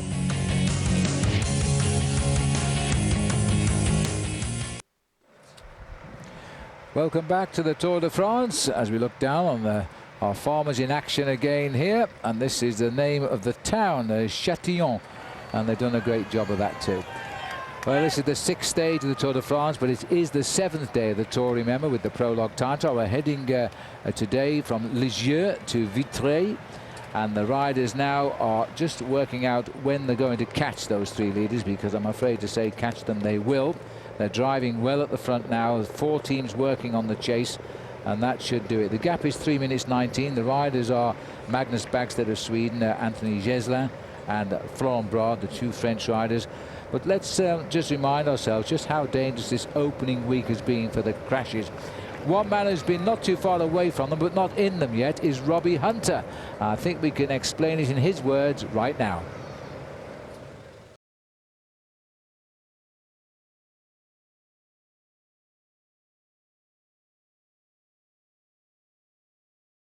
It's obviously something that no one wants to get involved with, but more often than not, you end up finding yourself in situations, especially in the big bunch sprints, that kind of out of your control. Guy goes down in front of you, or whatever the case may be, and you end up going down as well.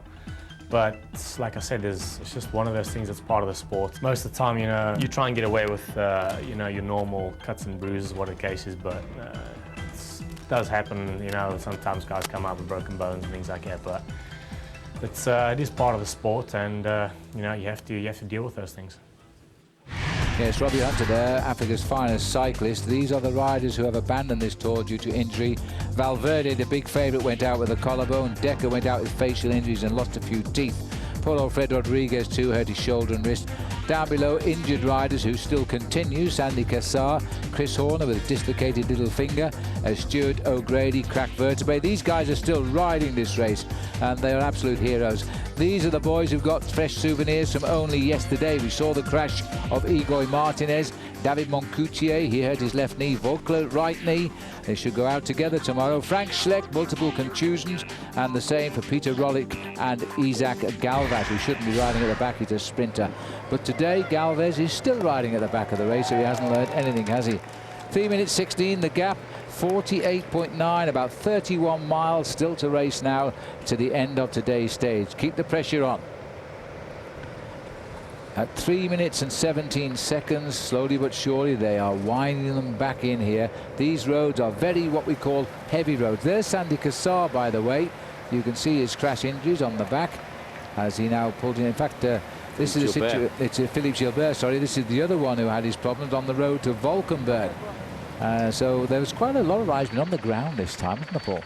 Definitely over the first 2 or 3 days. The way the main field is starting to ride, I can see them catching that leading group of 3 riders just inside of 17 kilometers to go. But that might all change if the leading group of 3 desist in sharing the pacemaking. And basically, we've seen them reasonably sharing the pacemaking in the front, even though the one man from Bouygues Telecom, Geslin, seems to be doing a little bit more than the 2 others. Well, they haven't got a great gap now. They were never given a little bit more than 5 minutes. Here's the face of Philippe Gilbert. We're moving back up the field here. The rider is alongside of there, the Agri-Turbo rider, Samuel Pluinek. He's one of the wild card entries in the Tour. The Agri-Turbo is not a Pro Tour team, which are the top professional Tour teams around the countryside. Every race they ride, so they got a wild card. Not surprisingly, French team. Gilbert is one of the very, very good Belgian riders, and a rare Belgian rider placed on a French team here as he moves up. Very difficult to make progress through the peloton at this stage of the race. You've got to meander up through the race. You've got to wait for a slight slowing. You've got to wait for a chance. You've got to wait for the gap to open up in front of you. Most of these riders' handlebars is around about 40 to 44 centimeters wide, or about 16, 17 inches.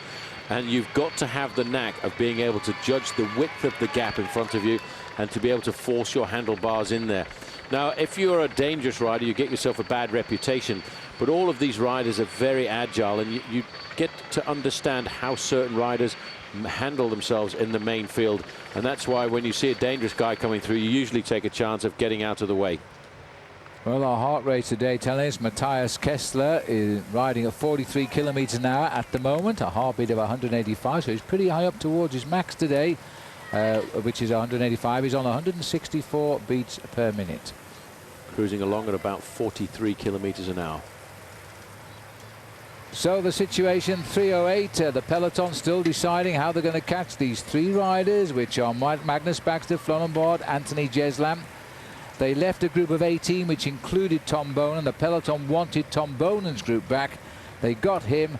These boys have been allowed to run, but the gap is coming down, and so is the race towards the finish as well.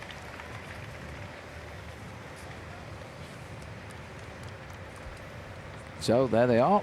These are the three boys working hard. We think they'll get caught to 10 miles from the finish today. That's the projected average speed at the moment. Who knows? These boys can only dream of the Tour de France. You can watch it with us live on the OLN, and the finish is looming ahead. Stay with us for the big battle for the win today.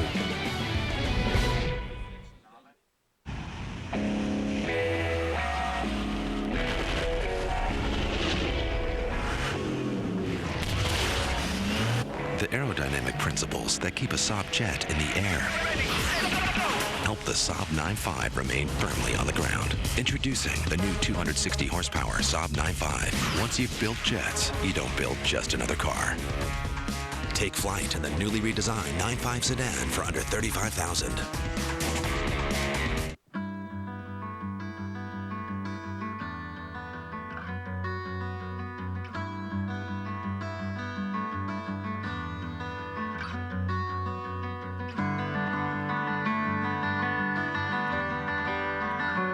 L.L.Bean gear. If it lives up to our test, you can be sure it will live up to yours. For a free catalog of everything you need for fall, call us or shop now at LL.Bean.com.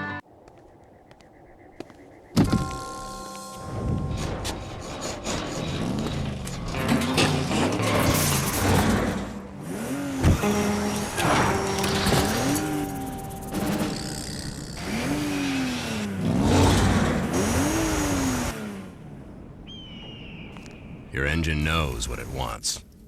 Pennzoil Platinum. Relearn what you know about synthetic at pennzoilplatinum.com.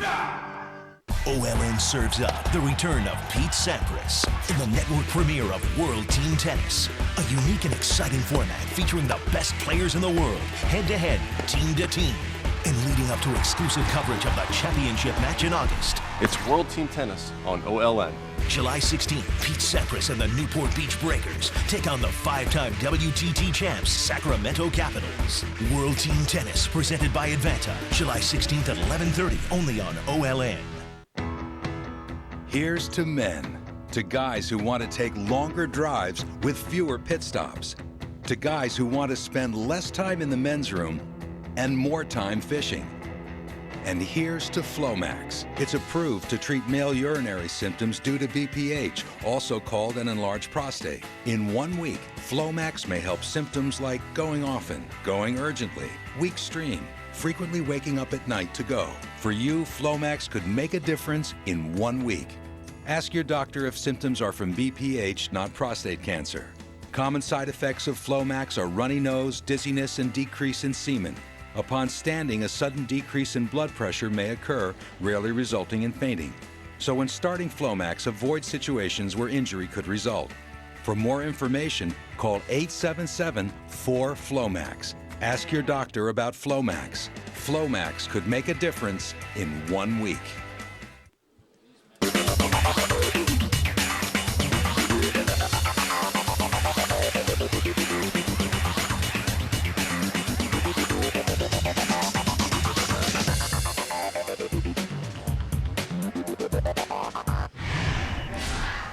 Welcome back. Just about an hour from now, all the riders on today's stage of the Tour de France will be in the shower, but which one will be the winner? As always, that's the question now. Will the breakaways outwit the big peloton here? At the moment, those three leaders, Bagstead, Gislain and Bras, are 3:29 ahead of the field. But the chase, I beg your pardon, 2:38 ahead of the field, but the race is now chasing them down. And we are going to be entertained for a very exciting last 30 kilometers today, because they turn into a headwind, which is quite strong here at the finishing line in Vitré, undulating as well. And we should see a very exciting finale on today's stage. And the peloton now stretching out like a piece of elastic. Another 2 seconds knocked off, Paul. 2:36 now, the gap. And so I reckon, yes, what, 20 kilometers? Gislain here shaking the lactic acid out of those legs. It's not going to happen in a few minutes, that. Well, it is not going to happen in a few minutes. The only way to get that lactic acid would be to turn off the pressure from the engine room of action and just turn down the gears and just try to cool down the body. But when you're in a breakaway in the Tour de France, hoping to survive to the finish, sorry, mate, but you can't do that. looking at the way these riders have worked, they've actually been fairly evenly sharing the pacemaking at the front. Initially, the man doing the majority of the work was Jeslan, this rider with the blue helmet, but since then the other riders have put their back into it as well. You need to work evenly in a breakaway situation like this. Everybody needs to carry his weight in a breakaway to build up a maximum advantage, then of course to try and hold on to it. And once again, the artists have been out, Phil. There have been some great sights with the straw this afternoon. Well, I don't know how they come up with the ideas here for the decor along the route, but the artisans of Brittany, just like Normandy, are simply superb. There's the Tour de France at Montaudin, and they're thanking the local French television network here for the tremendous coverage it gives the Tour de France, but its viewing figures are superb. And remember that it's also clashing with the popularity, especially in France, of the World Cup soccer as well. So Cedric Vasseur driving at the front now, along with others on the big teams, trying to bring their sprinters back into play today. 2:25 is the latest gap.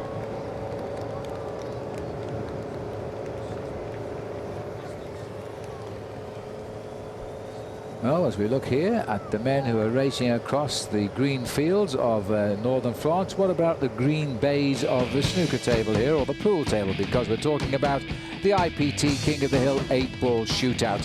We're waiting to see who'll be crowned the undisputed King of Pool on the richest payday in the history of the sport. That's the IPT King of the Hill 8-ball shootout. Series finale will come to you Sunday at 6 p.m. here on OLN. Yet another lovely chateau down there, as we riders won't always see these because our helicopter takes time out and wanders a little bit to check out on the beautiful buildings that abound here in Brittany as we are now. It looks like there's nobody in again because they'll all be down the road watching the passage of the Tour de France. 3 riders slowly but surely are being reeled in just now. Just let me remind you, the best placed in the breakaway is Anthony Jeslan. He's 74th, only 1 minute and 15 seconds behind the yellow jersey of Tom Bonan. At the moment, he has the honour of saying he's the virtual leader of the Tour de France on the road. I don't think that will be the case in about 45 minutes' time, but you never know. Be back, we'll take a break. July 26th, OLN Survivor Wednesdays returns with an earth-shaking season. Brace yourself for Survivor Vanuatu Islands of Fire. Go! The gender war is about to explode. Picking them girls off one by one's what it's going to be about. We're out for blood now. Hot drama. It's definitely personal. Screw you. Molten tempers. You are messing me up! Steamy situations. This is hot. Guard! What are you doing? It's enough to cause an eruption. Survivor Wednesdays Vanuatu begins July 26th at 7 p.m. on OLN. Our workday never ends. I'm not saying our people don't go home or have lives, but ending our workday here doesn't stop our best thinking from moving forward someplace else. Dynamic networking from AT&T enables collaboration around the world and the clock, so Allen's company is always ahead of market demands, schedules, and the competition. The new AT&T, your world delivered.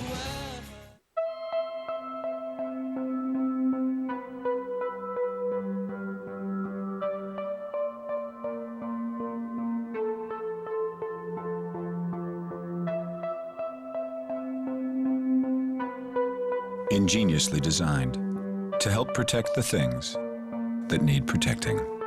Energy-absorbing ACE body structure, standard on the all-new Civic. Only from Honda.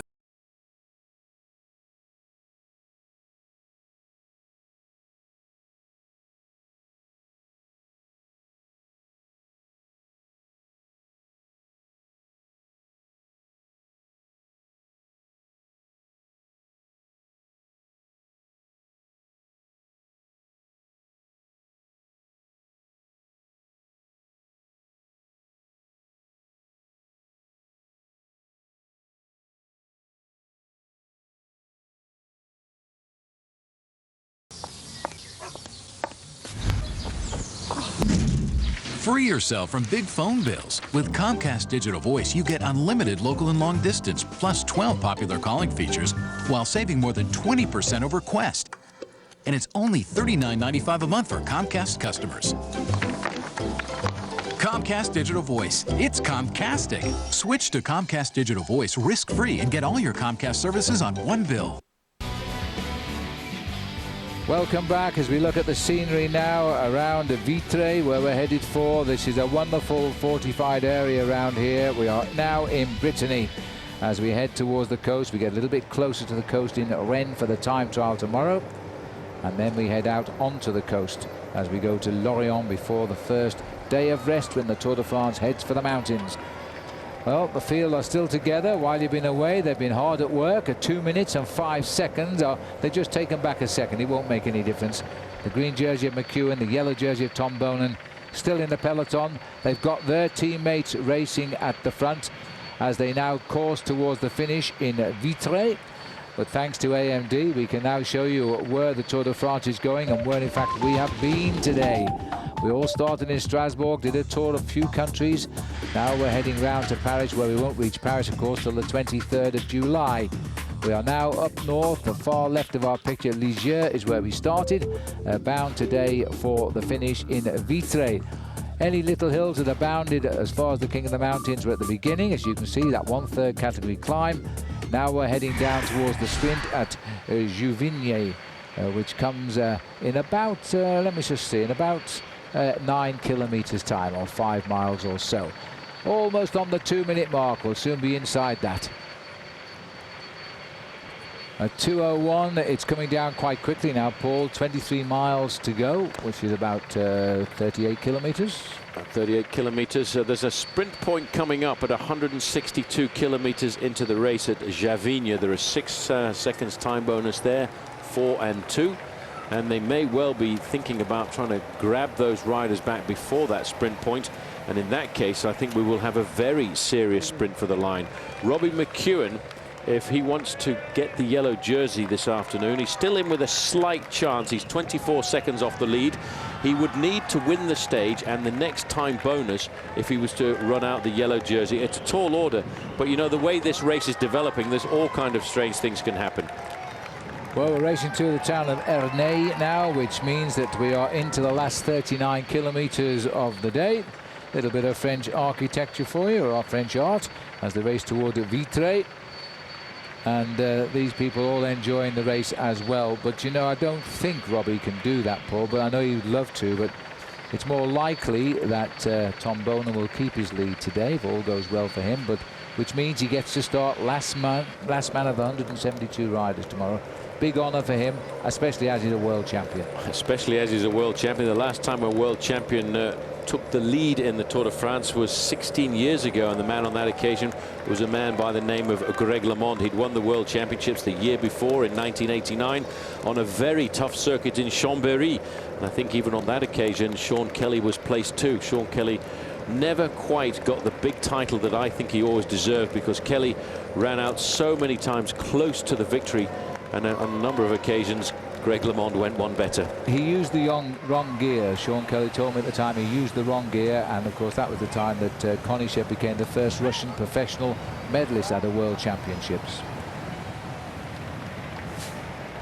There we are, long thin line at the back. Well, we love this because it means our camera can move up to the back of the peloton, you see. But they're all pinned over there by the speed and by the wind coming now from the right of our picture.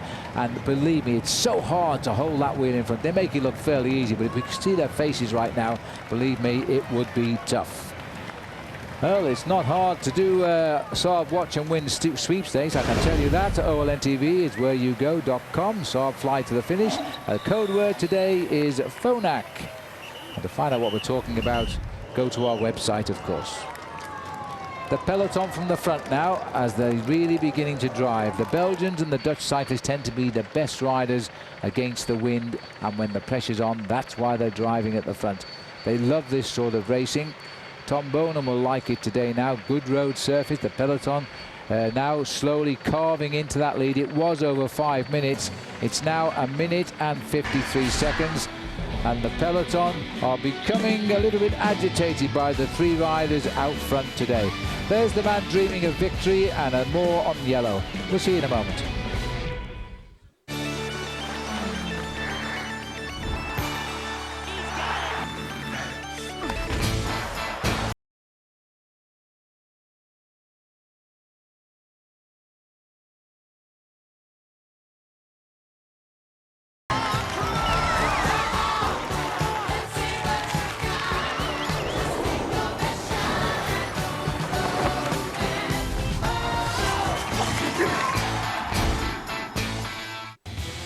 The 2006 Tour de France on OLN is brought to you by Michelob Ultra. Live life to the ultra.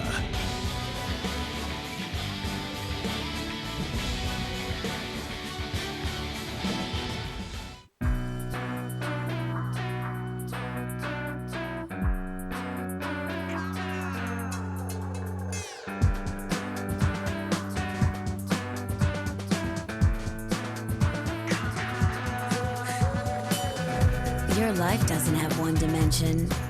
Neither should your beer. Michelob Ultra. Because you do more. It does too. Live life to the ultra. Ditech.com can save you thousands of dollars in closing costs. With our previous refinances, we ended up paying a lot in closing costs. This time, we went to Ditech, and it was only $395. Log on or call 1-800-71-FIXED. I didn't go to AutoZone because I was too busy to change my antifreeze. I didn't go to AutoZone because I didn't have time to check my brakes. I didn't go to AutoZone because I didn't think I really needed a tune-up. I didn't go to AutoZone. I didn't go to AutoZone. If you've been avoiding regular car maintenance, you need to get to AutoZone. Only AutoZone has a trusted staff, loan-a-tool, and in-store maintenance programs to help keep your car safe and on the road. AutoZone. Get in the zone. Somewhere between two highways, there was a really good station. Somewhere between breakfast and lunch, there was a roadblock. Somewhere between the kids and the grandkids, there was a second childhood. And somewhere between where you are and where you're going, there's a Super 8. See you along the way. Get more rewards with Trip Rewards at Super 8. Drive to rewards at Super 8 and you can win a hot Chevy Uplander. For details, visit super8.com.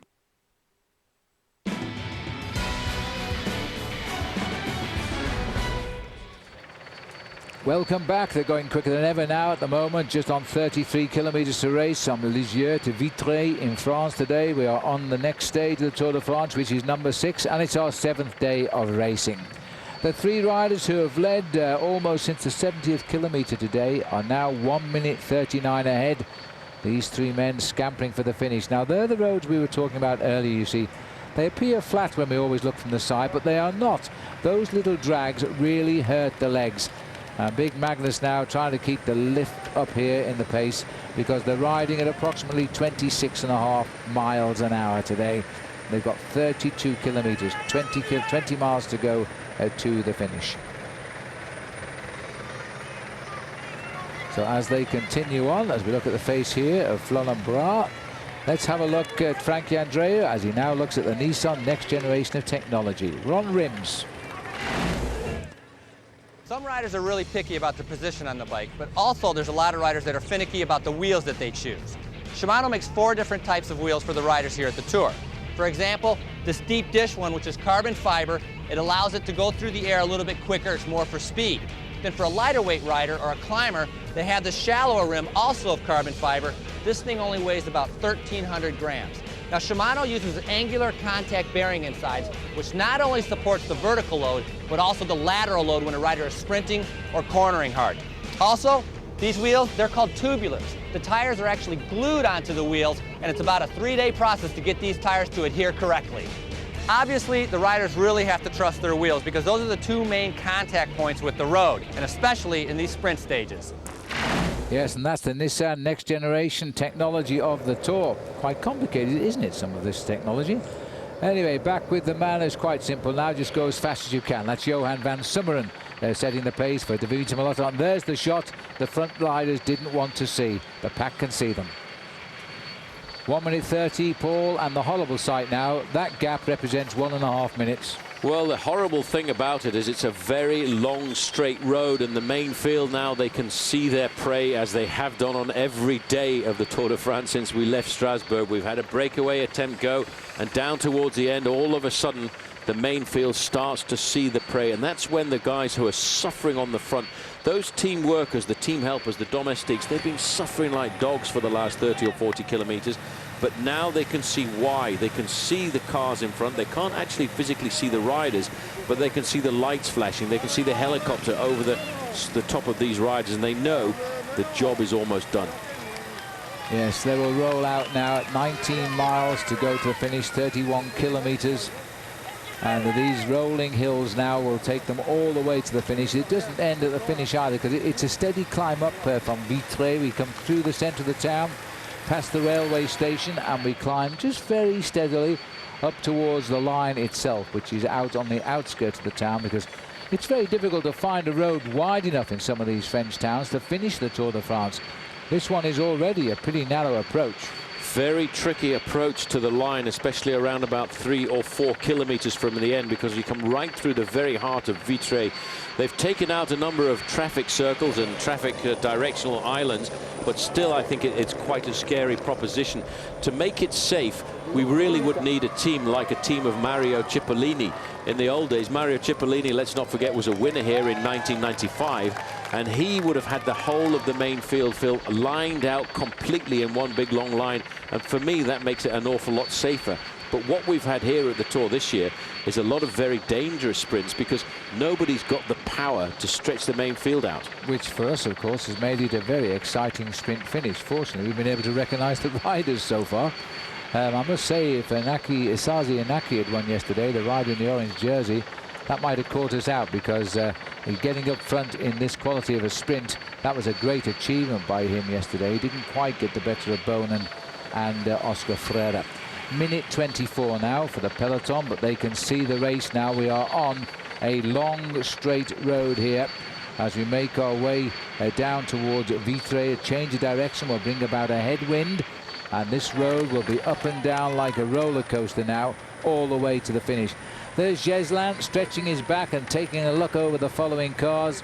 Well, he'll see the peloton now, because it's a long straight line behind him. The gap is down a minute 24. Nice to see the French national champion in a move like this, showing off his tricolor jersey. There'll be a different coloured jersey on Sunday. I presume the French are going to play in their blue national jersey. Allez le bleu has been the cry of the day, I think, along the sides of the road here this afternoon. They'd love to see a French winner. I'm not sure that's going to be the case on today's stage, but they might have a chance tomorrow with Christophe Moreau, who's again a rider who has a very good ability to time trial, and he's ridden in the shadow of the pack since we started and left Strasbourg a long way behind. It's a big rendezvous for everybody now tomorrow who wants to win the Tour de France. I think today again is going to be a rendezvous for the sprinters. By the end of the day, we'll be just on 1,300 kilometers ridden in the Tour de France in this first week of racing, about 750 miles or so. Johan van Summeren has been a brilliant workhorse for Robbie McEwen. He's been repaid well too, because McEwen in this opening week to date won 2 stages and has a lead in the green jersey competition of 1 point.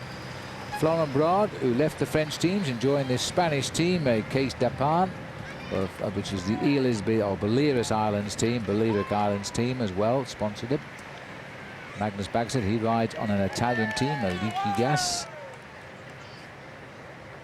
Getting themselves all concentrated. It's a tough situation psychologically to be in for those riders now, because they're keeping a very close eye on the time checks as we're keeping a close eye on the time checks. They're looking at the boards to see how far it is to go to the finish, and they know what exactly is happening. Now, this is an interesting heart rate coming through on the computer, because Jose Riano is a rider we haven't talked an awful lot about. Won the King of the Mountains in the Giro. He's a maximum heart rate attainable of 195 beats a minute. And at the moment, stuck in the main field, he's getting sucked along by the pressure of the slipstreams of all the bigger riders in front of him, and he's hovering there at 140. That's almost 60% of his maximum. He could be a dark horse when we get to the mountains. Well, we'll see. Another one we can give you is Ralph Grabsch. He's also cruising today, putting out 204 watts of power at 127 beats per minute, well inside his max. And Ralph isn't a bad finisher. He might be a lead-out man today for one or two of the teammates, because he looks as though he's enjoying it. Well, the thing to do on these flat stages is to try and conserve as much energy as possible. The only way to do that, if you can conserve energy on a long stage like this, is try and find a point in the pack where you actually get sucked along a fraction. If you ride directly behind a rider in front of you, you can save between 20 and 30% of your energy. But if you can ride in the middle of the pack and get sucked along, you can save an awful lot more energy than that. Well, 1,000 meters to the sprint, so they should survive at least to fight out the last time bonuses on the day. So even if Robbie McEwen does win now, He shouldn't likely be the leader because he can't get enough win bonus over Tom Bonan to get the yellow jersey now. He needed the 6 seconds here, so he won't be too worried about that. He's looking for the win rather than the points today. Well, Tom Bonan can tick one more off because now there's only, as far as I can see, 2 riders really of the sprinters who have a chance of beating Bonan in the overall classification at the end of the day, and that's Thor Hushovd and Oscar Freire, because they are at 17 and 19 seconds down in the overall standings. I don't think Michael Rogers or George Hincapie will actually go for the sprint this afternoon. Rogers is only 13 seconds down, Hincapie 17 seconds down. But I just wonder if Johan Museo is right. Johan Museo is a consultant with the Quick Step squad, and he reckons today this is a Tom Bonan finish. Wow, well, we'll wait and see. Museo wasn't a bad rider. Well, these are the 3 riders approaching the sprint. I don't think we'll even see a sprint again, because none of these 3 have an interest in that green jersey competition for the points available, nor the yellow jersey for the small bonus time available. But what they've done is take all of this away from the big 2 at the moment, Tom Bonan and Robbie McEwen. So we go to the finish now, status quo, exactly as we started the race this morning. A 1-point advantage in the green jersey for Bonan over McEwen, and just a few seconds advantage in yellow for Tom Bonan. Yep, it's all down on the final sprint today. Oh yes, they've still got to catch these 3 riders up front first, but that should happen in the next 3 or 4 miles or so. We'll take a break. Rejoin us for the action on the Tour de France.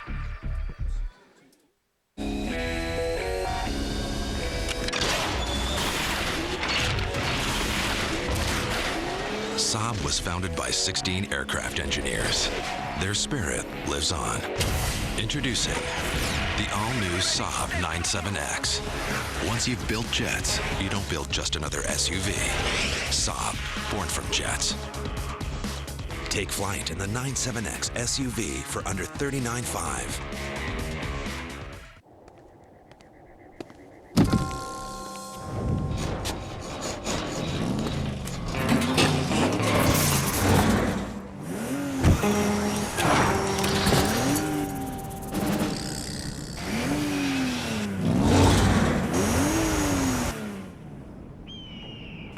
Your engine knows what it wants. Pennzoil Platinum. Relearn what you know about synthetic at pennzoilplatinum.com.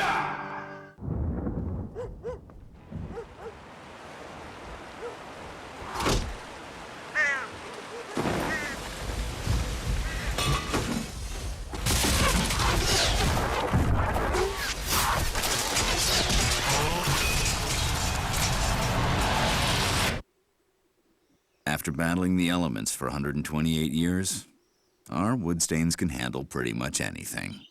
Cabot, our performance is legendary. Bicycle Village, the ultimate bike shop. Bicycle Village has Colorado's largest selection of bikes, from tandems to trikes to top-end bikes. All the best brands and the largest selection. Over 1,000 bikes set up and ready to ride from the brands you want, like Trek, Specialized, Raleigh, Lightspeed, and more. Only Bicycle Village offers same-day bike service to get you back on your bike quicker. Plus lifetime tunes and an unbeatable performance guarantee on every bike we sell. And we always guarantee the lowest prices. Bicycle Village, the ultimate bike shop. Look, here's the deal. When you talk about Geico.com, you want to communicate 3 things. Easy to use, no middleman, could save you hundreds on car insurance. Other than that, just sort of be personable, yeah? The old nice weather, innit? Cup of tea? That'd be lovely. How's your mum? Cheers. I'd stick with a small talk, mate. Theatrics might come across as a bit cheesy. Geico. 15 minutes could save you 15% or more on car insurance. Welcome back. The Maillot Jaune draped out of the windows here of the villages of Brittany. The peloton make their way through these narrow streets. This is our Trek aerial view today as the men now line up for the finish within 25 kilometers, just over 15 miles from the line. Under the escort here of Cedric Vasseur, just for the moment at least, a teammate of Tom Bonan. Those are the 3 leaders with the camera right locked in behind as they're now racing as best they can with just a lead of 1 minute and 11 seconds. Well, they're absolutely flying here at the minute. They're probably up in the region of 60 kilometers an hour on this little descent. What goes down, I'm afraid, for Magnus also goes up. Big Maggie on the front, and it looks as if out on the course, the rain is starting to come in. A slight misty rain here this afternoon. These riders were very lucky to get into the breakaway, because when this breakaway formed at 70 kilometers, it was 18 riders strong, and there were two big names in the breakaway. Of course, Thor Hushovd and the yellow jersey himself. Tom Boonen decided he would try and get away from the main field. But the main field were not going to give any free tickets to the yellow jersey this afternoon. They chased it down to 15, 30 seconds. These three guys escaped. As soon as they caught Hushovd and Tom Boonen, it seemed as if they cut off the pressure in the main field, and these guys were given an advantage of 5.5 minutes. But now the tide is turning. But it has been a typical day that the race leaders wanted, the ones that have got the ambition to win the Tour de France. They've stayed in that pack. There's been no bad falls today. Let's hope it stays that way, as they on the eve of their big moment now. The stars of the Tour, the men that want to win, have got to produce a big time trial tomorrow. It's a long way too, and that's most important. And so they're getting the ride they want today, which, if you can have a rest in a race like this, they're getting it today. Big man on the front, Johan van Sommeren, second in the World Championships when it was in Hamilton in Canada at the under-23 level of the sport. He's certainly ridden well here this afternoon. Robbie McEwen, if he wins today's stage, needs to say a very big thank you. But McEwen always does at the end of every stage, goes back to the team and thanks them all individually for the work they put in. He's found a new lead-out man over the last couple of days in Gert Steegmans after the very sad crash of Freddie Rodriguez. Rodriguez didn't even make it into Holland. He went down hard on the road to Valkenburg with Eric Decker. And sadly for Freddie, I thought he was in pretty good form. And he and Robbie McEwen seem to be working very well together as a team. Yeah, poor old Freddie fell off with Eric in Verviers in Belgium as they were heading towards Holland. A minute and 10 seconds now. Still the same three are out in front: Bras, Jeslan and Bagstedt. Well, you can see the way they've been working over the last few kilometers. Bras has continued to do a large bulk of the work, with Jeslan doing a little bit less than he did earlier on at 34%. And Maggie Bagstedt, I think, now starting to weaken a fraction, because over the last few kilometers he's actually only been contributing around about 22% to the success of this breakaway. And I'm not surprised, because if you look at the way Bagstedt has been riding, he seems to have been rocking his shoulders a fraction. And I think either psychologically or, the fact is, physiologically, it's starting to hurt. Just look at the pack there, Paul. There's just those 3 or 4 guys working at the front, and everybody else has fanned out behind them now. Nobody wants to help them. It's their job to try and close this gap down. It's down now to 65 seconds too. There's the yellow car, which is the neutral service car, by the way, behind the 3 leaders. He sits behind the official team cars of the team leaders up there. And if they want to go back and look after the main field, then he'll take over looking after the rider left behind up here. 63 seconds, the gap that's coming down quite quickly now, really. And they'll just stay out there as long as they can and hope they can hang on once the run into Vitré starts. But anyway, as they make their way, remember that tomorrow is a huge day in the Tour de France, a huge day for OLN. Don't forget, the Tour de France coverage continues with us tomorrow. Stage 7, that separates the peloton as the riders will compete in the individual time trial. Our live coverage begins tomorrow at 8:30 a.m. Eastern, and then you can catch the enhanced primetime show coming to you at 8 p.m. Eastern and 9 Pacific. Follow the journey of the men to the first time trial tomorrow, just who will be the new king on July the 23rd in Paris. We might get some idea tomorrow when the long time trial rocks and rolls its way around Brittany.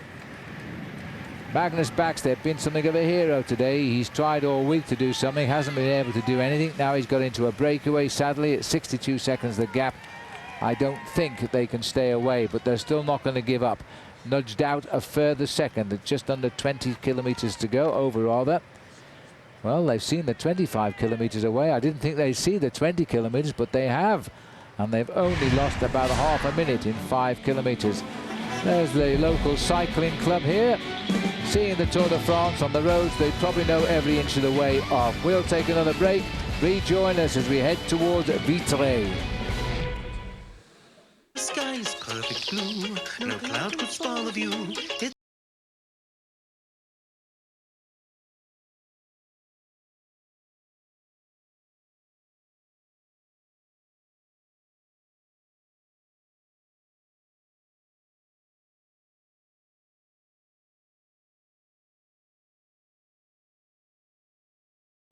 above that shows that we're in love.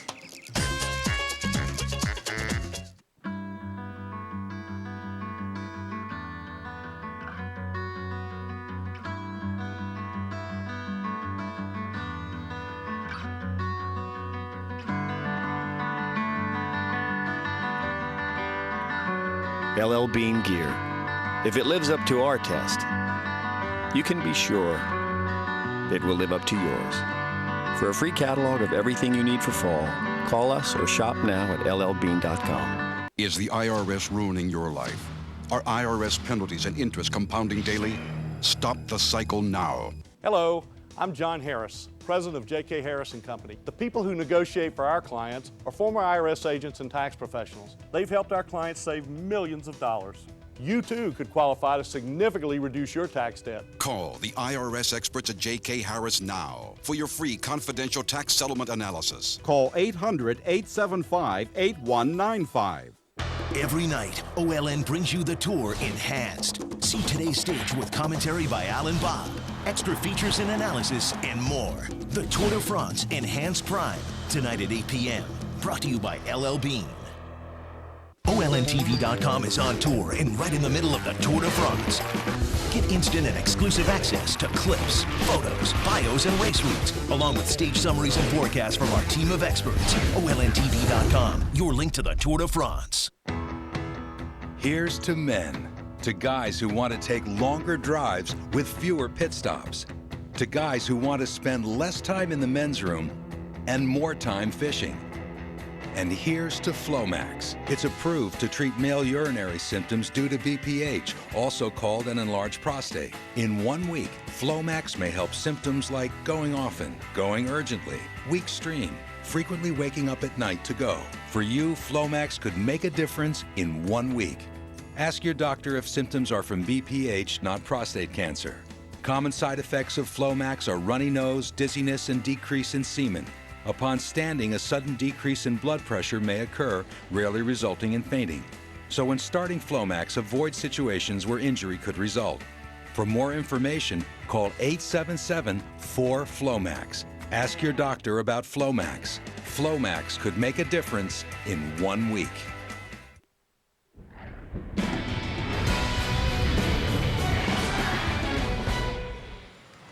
Welcome back. Same three guys putting the pressure on, but it's not great news for them. This is a 189-kilometre stage today from Lisieux to Vitré, and stage 6 of the Tour de France. Tomorrow is the time trial when the big players start to strike. Just now, though, these boys are holding it and doing a really good job at keeping this race at around a minute to a minute and 10. For the moment, the big pack has stopped closing in on them.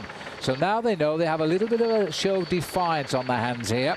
And we're getting down to just 10 minutes from the end. There's the peloton, who are still leaving it to the same handful of riders we've seen every day this week. It's their job to try and shut it down so the sprinters can have their day. And it's the same teams on the front. Crédit Agricole, Quick-Step from Belgium, De Vitam and Lotto. They are doing all of the work down there. There's the banner coming up. I think it's a banner. No, it's just a bridge, I think, that they put on the road. It'll advertising the department of the Île-et-Vilaine. That's where we've entered now. Well, as we look at the peloton here, it might yet be a bunch sprint. It should be. So we've had Robbie Ventura down on the course to tell us what it might be like if they're sprinting for the line. Let's go to Robbie. Oscar Freire won in a headwind sprint yesterday. Today's sprint is different. It's a tailwind. The athletes could reach speeds of 45 miles an hour in this final run into the finish. Tom Boonen has one last chance of holding on to his yellow jersey. Look for his team to really come up big in the final 4K and hold it together for him so he can battle Robbie McEwen to the line in the final 200 meters. The breakaway riders have been a little bit tricky this Tour de France. The teams have had to burn up way too much energy. Look for Tom's team to take it a little bit easy on the chase today and deliver him to the final 100 meters with fresh legs. Well, so far, Robbie, you're absolutely right. Let's have a look at what happened yesterday. The man who wins is on the left, Oscar Freire, and Tom Boonen had to take it late against the wind with no teammates left to help him, and Oscar Freire profited by that with an inch-perfect victory. That's how you win, when you get your sprint right. Otherwise, you lose, like everybody else did yesterday when you get it wrong. This is a very, very nice home straight sprint finish today. While we look here at Quick Step, Paul, those boys up front have pegged this breakaway for the moment. There's 107, they're holding it. They might catch them at around about 10 or 11 kilometers to go, but they are still showing a great deal of defiance. But what worrying me at the moment is the fact that here at the finish, the rain clouds are getting closer and closer. It's becoming quite dark. The rain clouds are getting very heavy, and that could make the big difference coming into town, because that's basically where we ate last night, right in the heart of this town of Vitré, and where we had dinner was a very tricky roundabout. The riders are going to have to negotiate at about 3 kilometers to go. They've tried to clean it up. They've taken out some of the directional islands, but to me, it's going to be a very tricky run-in for the main field. The main field really, I feel, need to catch these riders before 8 kilometers to go. Otherwise, it's going to be very dangerous. I absolutely agree, and it's very narrow too. It goes past the town railway station, which is on the main route to Brittany, coming out of Paris, and it is quite narrow. It is slightly uphill, which might slow them down just a little bit, but these boys up front, as we go under 15 kilometers to go now, and we dip inside the 1 minute to 58 seconds, but really it's taken them 10 kilometers to lop off half a minute. It's a long battle, but I think they're just leaving them out there to fry for a fraction. You can see the actual physical distance between them, and the main field and the teammates of the sprinters can actually judge now, because it's a physical contact they have with the leading group of 3, and so they know just exactly what speed these guys are riding, and they know how much energy they've got in their own legs to accelerate at the last possible moment, because they're in a difficult scenario here, because they want to save enough energy to lead out the sprint, but they also need to dispense energy to catch the 3 leaders. Absolutely right. But the thing is that these 3 riders now, it's unfortunate for them, but the actual roads do climb a little bit now as we get up towards Vitré, and that's going to happen. There's a Breton flag, first one I've noticed on the road today, which surprises me, but there you are. The Breton are out in force here. As they'll tell you, they're not French, they're from Brittany, and it's a big difference if you're local. Happy days on the Tour de France. Somebody's going to win soon. Join us after the break.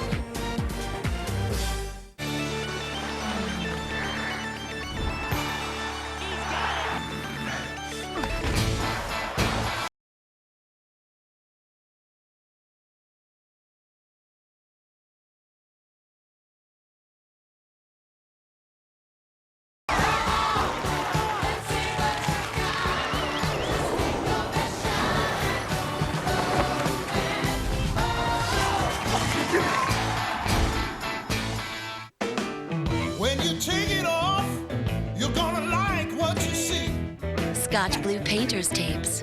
Yeah, when you take it off, you're gonna like what you see.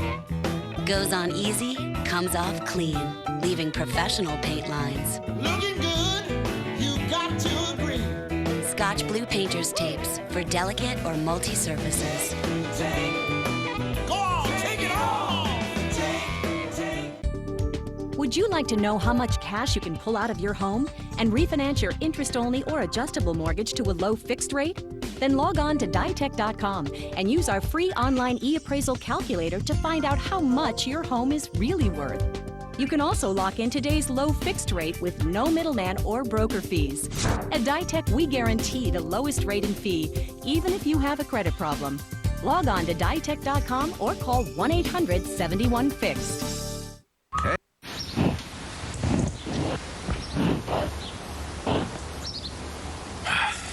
Stop writing those big checks to the phone company. Comcast Digital Voice gives you unlimited local and long distance with 12 popular calling features plus voicemail, all for just $39.95 a month. So you save more than 20% over Quest. Comcast Digital Voice. It's Comcastic. Get Comcast Digital Voice for just $39.95 a month. Call 1-800-COMCAST. Hi, everybody. I'm Walanda, telling you that Comcast high-speed internet is worth it. Worth it to download quicker, to win auctions in the last second, and worth it to help with that homework. You can have high speed, surfing up to 100 times faster. Want all the worth it of Comcast high-speed internet? Check this out. Call 1-800-COMCAST today and get high-speed internet for just $29.99 a month for 6 months. Plus, get a self-install kit for just $1. Comcast high-speed internet gets a thumbs up from Oxygen and a W for worth it. Welcome back to the beauty of Brittany here as we now come to the closing stages of the day's stage. There's stage 6 of the Tour de France. 3 riders are clear, but I'm afraid not for much longer because the gap is now just on a half a minute today and we are running towards the finish. Everybody, Jimmy Casper has just had a flat tyre, but he's got back into the group thanks to a little bit of teamwork. Officially it's 34 seconds. We're just on 11.7 kilometers from the line. These 3 riders now are right in the gun sights of the peloton. They can be seen by the peloton, and it shouldn't be long before they come snapping up behind them. Look at the face here of Cedric Vasseur as he drives on, with a little bit of help from the boys from Crédit Agricole. These are superb camera shots. Our cameraman isn't as close as you think. It's just the lens on the camera. There's where the motorbike is placed out front. The peloton is thundering along now as we come into the last 11 kilometers of the day. And as the peloton races here towards the line, I have to say it is getting darker and darker. And rain now would cause chaos in this peloton, and it might, of course, aid the escape of the 3 riders who are now less than 30 seconds in front. And however, they are 2.5 kilometers from coming into the outskirts of Vitré, and they will be realizing that. They will know that. The team manager will have given them that information. They will hope to survive into the outskirts of town, because with the road starting to dampen a fraction now, been very hot for the last few days. When you get a small covering of dampness on a surface like this, it makes it treacherous. It turns a good racing road into an ice rink. Yes, it does, and it gets very much narrower than this. It's very nice at the moment, but it gets a little bit narrower once we get further down. There's 10 kilometers or 6 miles to go. 3 riders in front. In the distance there is the 10-kilometer banner. These are the 3 riders. They've done terrifically well because the peloton have had them in sight since the 25th kilometer to go. They're now 10. Look at the face of Magnus Baxter. He's virtually a home boy back in England, because back in Great Britain, because he's Welsh these days, and he goes under that banner. But they have them in sight. 26 seconds, but the weather is closing in. The weather is closing in. Still dry on the finish line. You can feel the urgency now starting to mount. Everybody realizing these guys at the front have been riding like this for about 40 kilometers. Heart rates now are starting to rise. Matthias Kessler has got a maximum heart rate of 185. He's currently working at around about 163. So the heart rates are starting to get up. The pain is starting to go through the riders' bodies. These men who've been working so hard on the front have got one thing in their minds: catch these 3 men before we get to the confusion of the outskirts and the town of Vitré. No one between the leaders now and the main peloton. All the service cars, the referees ordered away, because leave that gap free of obstacles. No carrots for the horses to chase back there. These are the 3 men who are now the attraction. Give them every chance to stay away to the finish. Little more than 8 kilometers to go, just over 5 miles, 20 seconds the gap. They aren't giving up by any means. These 3 are giving this their best shot today, because once we're into Vitré, it is narrow, it is twisting, and there's still a chance they might outwit the peloton. They might just do it now. Here's the traffic circles, the roundabouts as we start to get into town. Few spots of rain on the camera lens there, indicating the rain is still high. It's not completely on the road. 20 seconds, 20 seconds for the 3 leaders. The French national champion Florent Bras is really digging deep now, Phil. He wants to survive. He wants to get into the safety of the confusion of town. Somebody took the wrong turning there. 1 or 2 did, and that's lost them a lot of places in the peloton at a crucial stage of the race, but they're safe as they snake through that inside of the roundabout.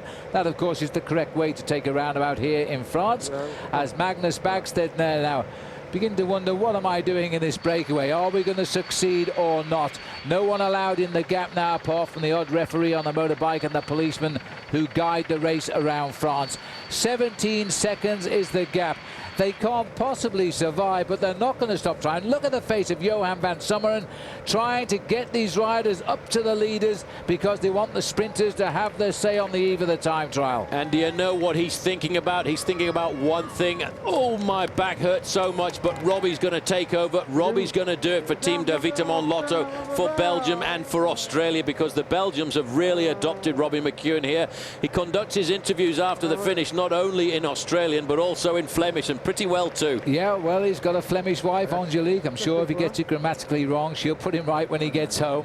This is now the French champion on the right. What a way for the French champion to bring the race towards Brittany here today.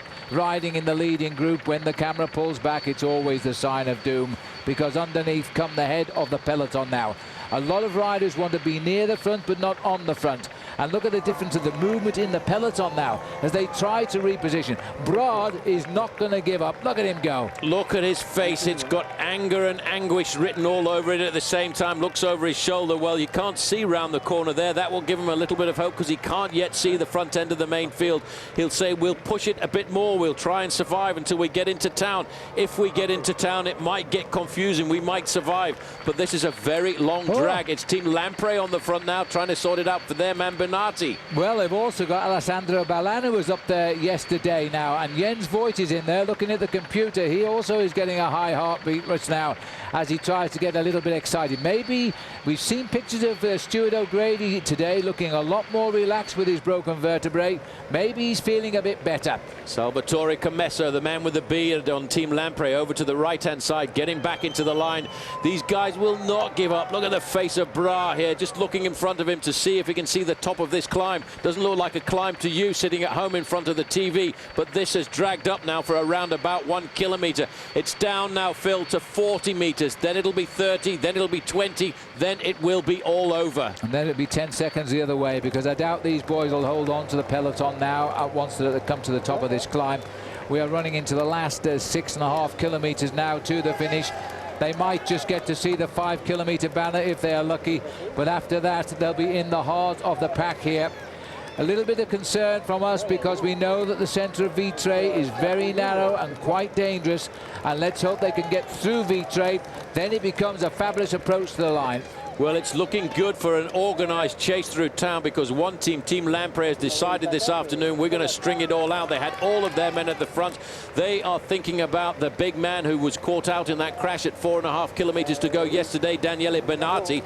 But these three men, Phil, they know the main fielder behind them. The main fielder are only 35 metres, but they will not give up. Well, they're also making the other teams chase. I mean, Magnus Bagstedt has a guy on the team, Luca Paolini, who could win this race in the sprint, and if he's forcing the others to chase him, then they're taking the pressure off Paolini, who will only follow.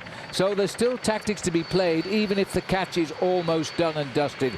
11 seconds is the gap now, coming down rapidly. 8 seconds. The riders in the peloton now, they're getting near the top of their stress levels, and they're getting near the top of their maximum heart rates. These boys in mauve and blue are racing for two riders, two sprinters, Ballan and Daniel, I forgot his name. Bernardi. Thank you very much. Daniel Bernardi crashed yesterday, 4.5 kilometres to go. Big long line, but this big long line is organised, yet they cannot close down the last 30 metres of those three leaders. Once they get caught, they will get probably squeezed straight out of the back of the pack. Now it's Geslin. Look at the way his shoulders are rocking and rolling. There's not much power left in his body anymore. There's a little bit left in those thighs. They look over the shoulder. Sorry, guys, we're not going to survive. But you know what? If you want to win the stage this afternoon, you come to us, because we're not going to wait for you. Well, can you believe it? 4.5 kilometres from the line. The peloton have done it again. They've caught all the fugitives of the day. Oh, well, they haven't quite, but they will by 4 kilometres, and then we're all together. A mass charge through Vitré, and that's not for the nervous, I can tell you, as you'll see in a moment. And then out for away from the railway station, steady climb, a sharp right, sharp left, and then we're heading out towards the finish. And Florent Bras says, catch me if you can. Well, I'm the French national champion, bleu, blanc, rouge, red, white and blue. I am not going to give up. If you want to sprint and take the glory on this stage of the Tour de France, come and catch us. This has been an interminable chase. They've been at 35, 40 metres for the last couple of kilometres, and Team Lamprey are now getting themselves organised at 4 kilometres to go. And 3 kilometres to go is the nasty circuit that the riders will have to go through. This is the first time this tour we've seen a chain of riders from the same team on the front. They must be confident. There is the catch now at 4 kilometers from the finish. What a great effort by those three. Hang on in there, boys. Stay with the peloton. But it's interesting to see that Quickstep and Lamprey are the two teams getting this together. Bonan on the right, Hushoff on his wheel. Of course, we won't see Robbie McEwen for a while yet. Well, Robbie McEwen is about to take off his cloak, the cloak of Harry Potter, the one that makes you invisible, but he will appear at 150 meters to go. Lamprey have got this organization with a certain amount of help now coming from Quickstep. They need to keep it fast. They need to keep it in a long line. Otherwise, it's going to get very dangerous.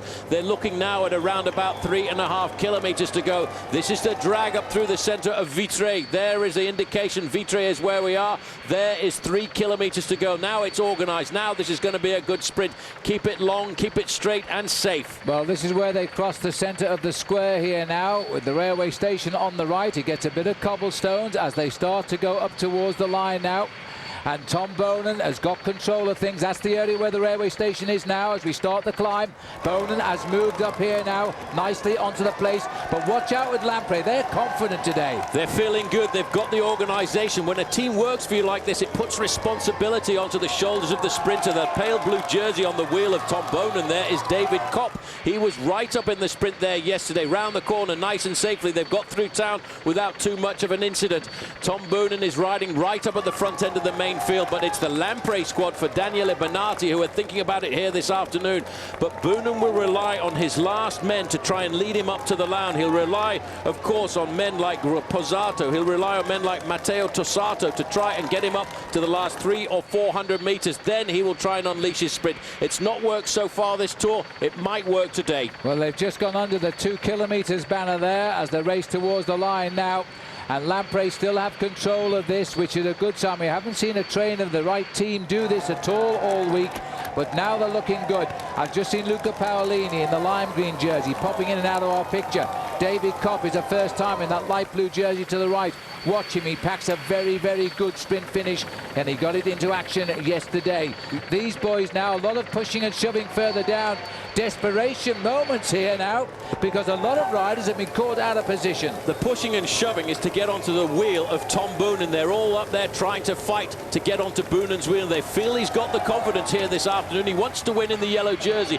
85 on the front, Salvatore Commesso, a 2-time Italian national champion, not thinking about victory himself, but thinking about Daniele Benati. There is the green jersey, Robbie McEwen, right down at the bottom of the picture in around about 20th place, but he's got alongside him here at Stegemans. Wait for it, wait long and hard on this course, because this is a very long finishing straight. It's around about 2 kilometers. They're looking in front of them. They will see the banner over the road, which is 1 kilometer to go. But Phil, this kilometer is going to be interminable. Well, I'll tell you what, McEwen is deep in the depths of this peloton. He's going to have to move up pretty quickly now at 800 meters to go, because Quickstep have got Bonan right up there now. Frere is on his wheel, Hushoff is on his wheel, but McEwen is a little bit washed away at the moment. Now the launch for the line being done by Tom Bonan's Quickstep team on the far right. Watch out for the all-green arrival of the jersey of McEwen. An awful lot of work to do yet. Looking over his shoulders, and they've made Lamprey take up the running for Daniel Benati and Balan, but still no sign of McEwen. Hushoff has got the wheel of Bonan.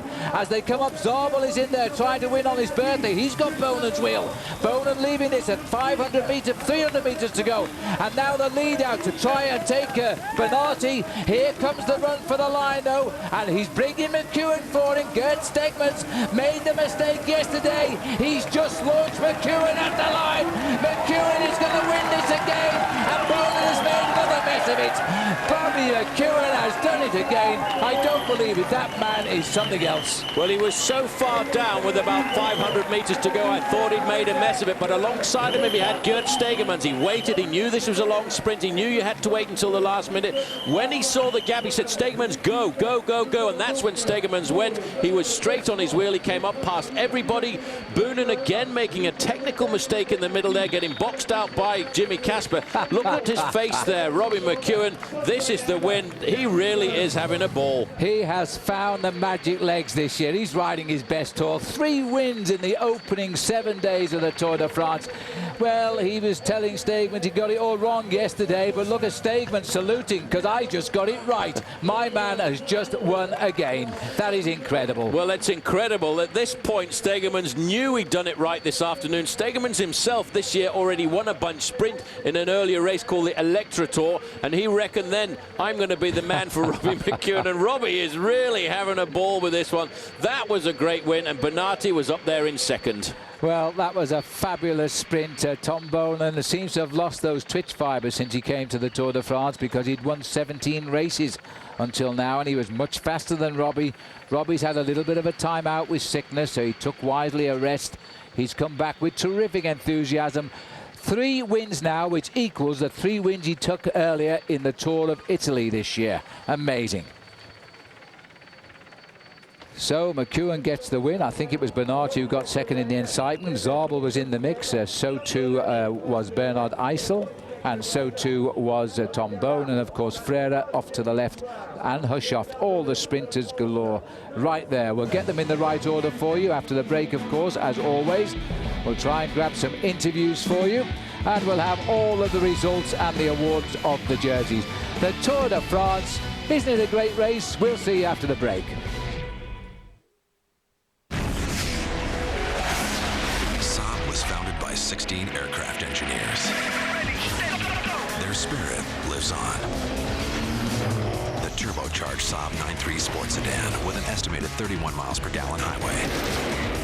Once you've built jets, you don't build just another car. Saab, born from jets. Take flight in the 9.3 sports sedan for under $27,000. Try new cheesy chicken mashed potato bowls from KFC. Freshly prepared with our famous mashed potatoes, layered with sweet corn, all white meat crispy chicken, and topped with our signature gravy and 3-cheese blend. Great flavors come together at KFC.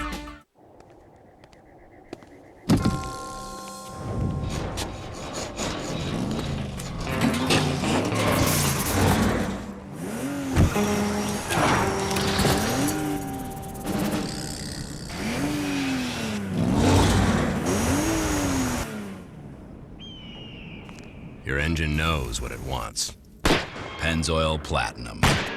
Relearn what you know about synthetic at pennzoilplatinum.com. This summer, get the sunblock that also blocks the bite. New Bullfrog Mosquito Coast Sunblock and Repellent. Up to 8-hour protection against harmful rays and pesky bites without the odor.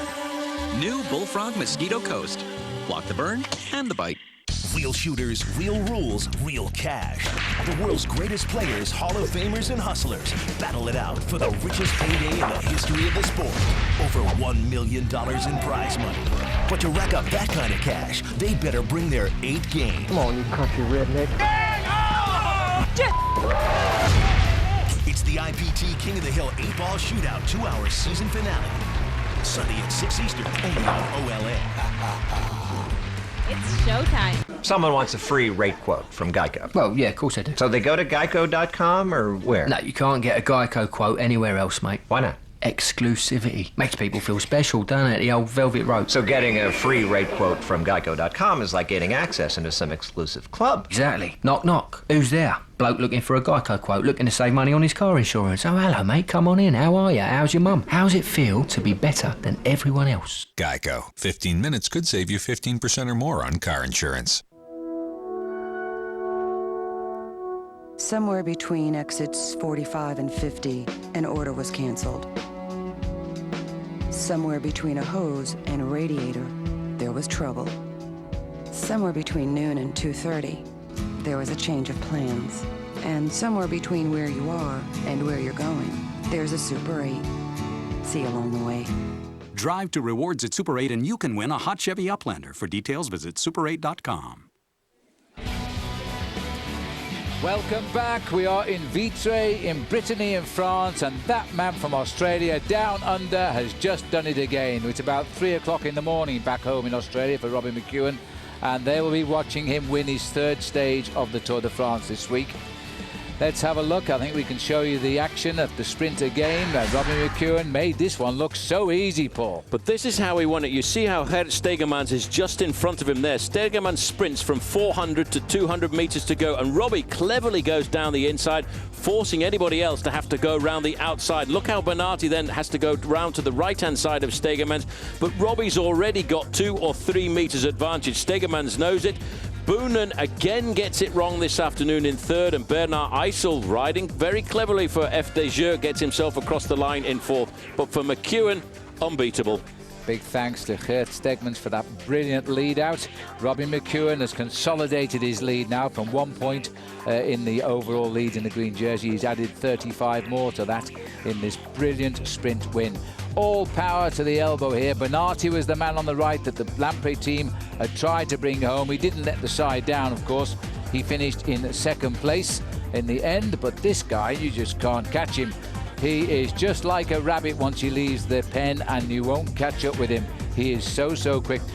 Poor old Eric Zabel at 36, pumping away in the middle in the blue. We were hoping he was going to get a win on his 36th birthday. Not to be. Celebrations for De Vitamin Lotto. Let's have a look at the results brought to us by Honda. And these are the confirmation. All the same time, of course. McEwen, Bernardi, Tom Bone getting third, banging the handlebars in disgust. Bernard Eisel, the sprinter en Française des Jeux, getting the fourth. Thor Hushoff getting points, though, in the green jersey competition, finishing in fifth today. Oscar Freire, the winner yesterday, back into sixth place today. Eric Zabel, 36, too old. He only gets seventh now. Luca Paolini, supposed to win for Leaky Gas. He got eighth. Geert Stegmans got ninth while he was helping Robbie win. While further down, Anaki Isasi, he's finished in 10th after a high finish yesterday. David Kopp, developing nicely, getting a taste for the big sprint in 11th. Jimmy Casper came back from a puncture but still got 12th. Stephen de Jong, a lead-out man in Quickstep, got 13th. And Marco Bello there completing the top 15 for the Milran team. Bello leads out, by the way, Eric Zabel.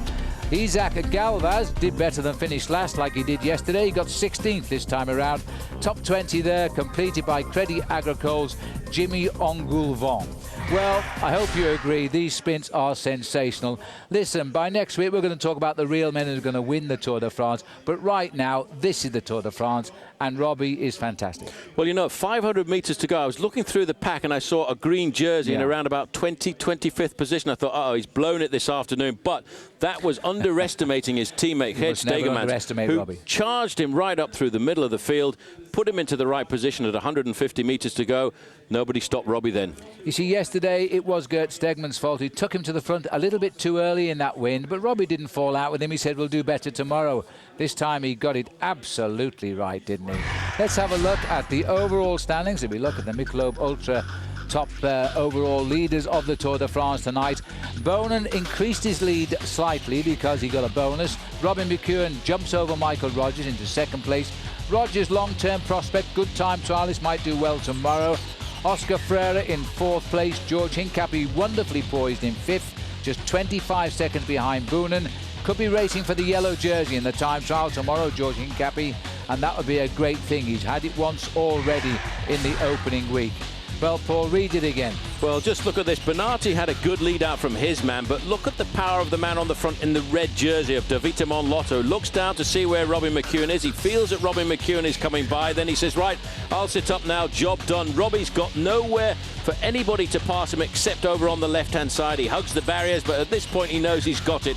The man in the yellow jersey, Tom Boonen, once again has not quite got it right. He actually bumped shoulders a little bit with Jimmy Casper. I don't think he was too happy about that because he might have felt that he had the power here this afternoon. 3 wins for Robbie McEwen, 11 in his career. 3 wins. That's impressive. Absolutely fantastic. All right, well, that's the finish of the stage, but it's not the finish of the show. We'll wrap it up with all the prize presentation and all of the interviews, of course, when we come back. Do enjoy the Tour de France with us. Stay, and when we come back, we'll be with Al Trautwig and Bob Roll. Tomorrow, it's time to fly solo. 32 miles full throttle, man versus clock. The men who would be king are about to emerge. The individual time trial, tomorrow live at 8:30 a.m. on OLN. Brought to you by Capital One. OLNTV.com is on tour and right in the middle of the Tour de France. Get instant and exclusive access to clips, photos, bios, and race routes, along with stage summaries and forecasts from our team of experts. OLNTV.com, your link to the Tour de France.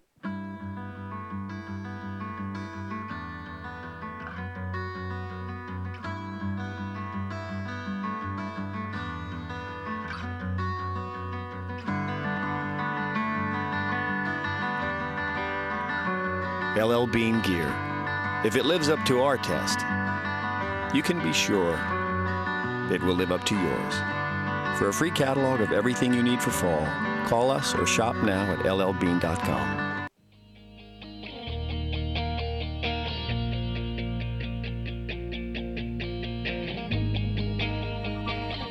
It's coming. 5 new vehicles. All have our best ideas within them. All are engineered for people who love the road. It's coming. The next generation of Nissan thinking for the next generation of Nissan drivers. Get ready. Shift 2.0 is coming. Jack Link's Beef Jerky presents Messin' with Sasquatch.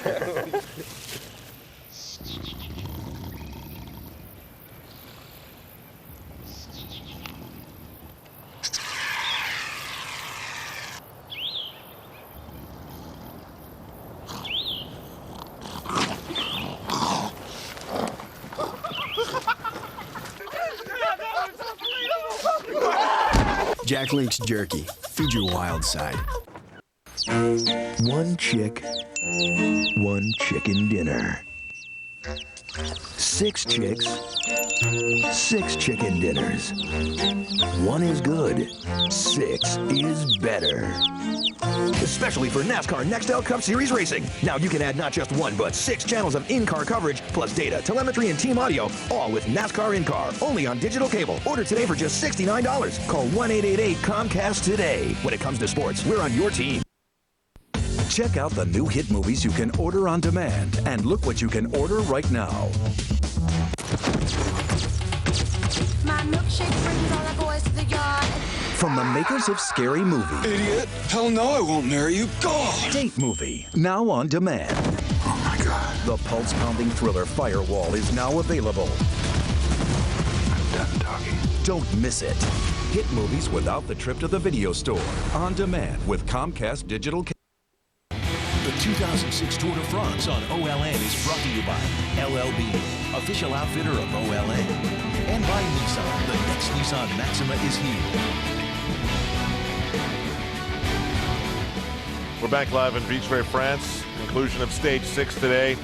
Al Trautwig and Bob Roll. Phil Liggett and Paul Sherwen had the call. It was exciting again, but I think we've pretty much established, Bob, that Robbie McEwen's the man right now when it comes to this. He is the man of these sprints, led out perfectly by Geert Stegmans, pulling off with about 200 meters to go. And Robbie hits the front, and that's all he needs in this tour to get the wins. Tom Boonen boxed in a little bit by Jimmy Casper. He had a very good lead out himself, but Robbie McEwen absolutely too tough so far in this year's tour. 3 stage wins. And my pick on the day, so I'm really happy about that. And I like Robbie McEwen's teammate on the lead out. He led up at the end. That allowed Tom Boonen to come across and get third. But you see Boonen go like this. He was mad at that bump, no question about it. Yeah, no question about it. He was impeded a little bit in the sprint. He had the lead out from Steven de Jong, his teammate. Jimmy Casper came from behind, tried to get on the wheel, impeded Boonen from coming out. Then Casper started to fade. He went back to 12th, but it was just that much hesitation that Boonen could not re-accelerate or catch Robbie McEwen. So a very good stage win for the Australian. More bad luck for Tom Boonen. The yellow jersey is so hard to keep. I think they're giving away way too much energy to keep Tom Boonen up there for the sprints. We've got to dot our I's and cross our T's on this stage, but we want to look forward to tomorrow while we have a chance. It's Stage 7. It's the individual time trial. It's going to start and finish in Rennes. It's about 32 miles. It's a good test. A lot of people feel that David Zabriskie is the man when it comes to aerodynamicism on the tour right now. Our coverage begins at 8:30 a.m. live, 5:30 on the West Coast live. Enhanced coverage in prime time, 8 p.m. Eastern time and 9 Pacific. Now, a short while ago, Frankie Andreu had a chance to talk to Floyd Landis about the time trial tomorrow. You've worked on your time trialing. Are you confident you'll be able to do a good ride? Yeah, if I'm good, the position won't be a problem. If my legs are good, I think I can win. Otherwise, we'll see. But I feel good, so hopefully tomorrow it's the same. Many people have talked about you being the favorite. Who do you think could be your other competition? We'll find out tomorrow, I think. All right, thanks. See you guys. Good luck, Floyd. Good luck. All right, that is a very confident Floyd Landis. It's not often you can hear him say, I think I can win. No, it's true, and he loves the time trials. He's worked so hard on his position, his fitness, his cadence. He's got one of the best coaches in the business, too, our own Robbie Ventura. And Robbie explained in our coverage tonight how Floyd's going to have a very different aerodynamic look. He's going to look a little bit like a downhill ski racer tomorrow. We're going to go to the podium now. Robbie McEwen yet again getting presented with the green jersey and the stage win today. He has really been awesome, and I'll tell you what, his team has lost some players. They've had crashes. Freddie Rodriguez is out, but they've stepped up in support of him. They've lost some men. Those have been coming to the fore from the riders that started the tour. You don't get substitutions, so other riders that may not have demonstrated the competence before are asked to step up, and Geert Stigmans, Robbie McEwen's teammate, has most certainly done that, doing a great lead out today. And he's a great interview, and probably the best statement that was made in this tour that's come true was Robbie McEwen's pledge to the Aussie fans to stay up late night, like 3 a.m. in Australia, to see the finishes of these stages, and he has come through for them. You look through the final stage there, you see Tom Boonen gets a point for some lucky selector. Eric Zabel, a player again on his 36th birthday, just not able to seal the deal. Honda taking a look at the final stage 6 results. Some of the things we saw today, let's look and relive it. Lamprey doing the big lead out. Benate goes to the middle, but Stigmans has already made his jump with McEwen, his teammate, on the wheel. De Jong tries to get on McEwen's wheel. Boonen struggling a little bit. Jimmy Casper comes over. Boonen trying to re-accelerate, but look at the clear daylight between Stigmans and McEwen. 150 meters to go. Robbie McEwen, easy win. Benatti second. Boonen getting back into third, and Eisel fourth for the FDJ squad. He is the fastest man. The green bullet, Robbie McEwen. Times like these when a guy in the green jersey wants to hand a watch to a teammate, but you know there'll be some payback along the way. Oh, absolutely. Every time they win a stage, the team gets a little bit more money and some bonuses from the sponsor. Great job by the Vita Monlotto squad. They've been beleaguered a little bit, losing Freddie Rodriguez early in the tour, and Robbie McEwen has made the most of the leadouts from this man, Geert Stigmans, and the other riders on the team doing the big protection job in the finale of each one of these flat stages designed for the sprinters to shine. And that roundabout we thought that was going to be so tricky, they had a last trick up their sleeve. They just changed it. They took the whole thing out. When the peloton got to that 3Ks ago, they didn't even know anything about it. It wasn't even there. It's sort of a good news, bad news thing for Tom Boonen. The good news is, Tom, you know, the yellow jersey, okay, but the bad news is they just can't, as a team, figure out a way to pull this together. A reminder coming up in just a few moments on OLN, the Volvo Ocean Race. That as we continue here live from Vitré in France.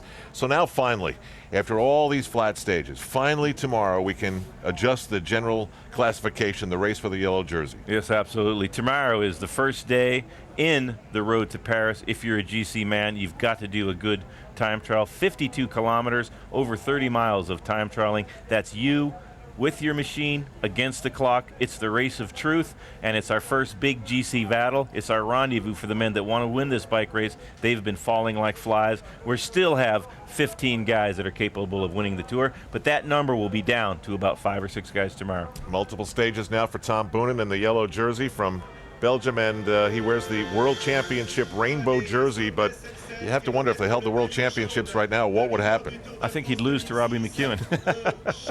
Tom Boonen, looking splendid in yellow. He would love a stage win. Maybe that won't happen until he gives up the yellow jersey. We expect it to happen after the time trial tomorrow, and we get back to Sunday stage, another stage designed by the sprinters before the mountains. Tom Boonen, he's been in a long time in the yellow jersey, and I think it sapped a little bit of his energy for the sprints. Michelob Ultra presenting a look at the yellow jersey race. Boonen and McEwen, they're sprinters, remember. They're not going to survive the mountains with the yellow jersey, not even going to think about it, as a matter of fact. George Hincapie, 25 seconds back, fell off a little bit at the sprint finish. Thor Hushovd, 27 seconds back. And remember, he was relegated a couple of stages ago. Once again, the depth of discovery. Paolo Salvadelli joining Hincapie in the top 10. Floyd Landis, 36 seconds back, and we go on down the list.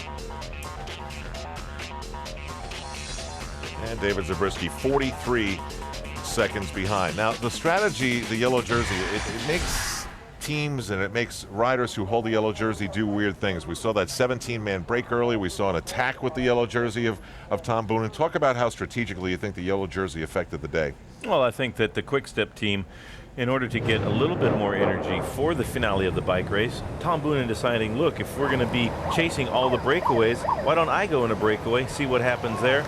George Hincapie and Tor Hushovd went in with that. And then things came back together. Lamprey and CSC missing the break. They chased Tom Boonen very hard. It all came back together except for the 3 riders that spent the rest of the race in the breakaway, Magnus Backstedt and his 2 cohorts. But eventually it all came back together, and it was a chance for the sprinters again. It wasn't a big battle for the yellow jersey, in so much as that the other teams had to keep their leaders out of the danger, out of the wind, and everybody was able to do that successfully. We didn't see too much carnage on today's stage. There is one thing about having a time trial in this part of France where the weather changes so rapidly. You could have an early guy who has a beneficial, weather condition, maybe the sun and maybe no wind, and then all of a sudden you go later and you're dealing with the wind. That's part of what comes with this part of the world. Yes, absolutely, and there's a minute separating almost the first 100 riders, and as the conditions change, like they do very often here, it's a possibility for some of the earlier riders to have a big advantage. Here's what it looks like on our stage map, presented by AMD. As we head into Brittany today, you saw the black and white flags. Still to come, the Pyrenees and the Alps, and yeah, the big star, Alpe d'Huez, on this edition of the Tour de France. Saint-Grégoire to Rennes. It's one of the historical time trial towns in the Tour. Don't forget the '89 Tour de France when Greg LeMond used that time trial to big success. 52 kilometers. There's a feed zone, but the riders won't see that. They'll go flying right through there. It all begins tomorrow live at 8:30 a.m. Eastern Time and out west 5:30 a.m. Pacific. Enhanced coverage at 8 p.m. Eastern, 9 Pacific. It is the most important stage of this tour, Stage 7, the individual time trial. So as we say goodnight from France, Tom Boonen still wears yellow, and Robbie McEwen has really solidified the green jersey. At OLNTV.com, find out everything you need to know about the Tour de France. And remember, we're outfitted by L.L.Bean. Go to LL.Bean.com.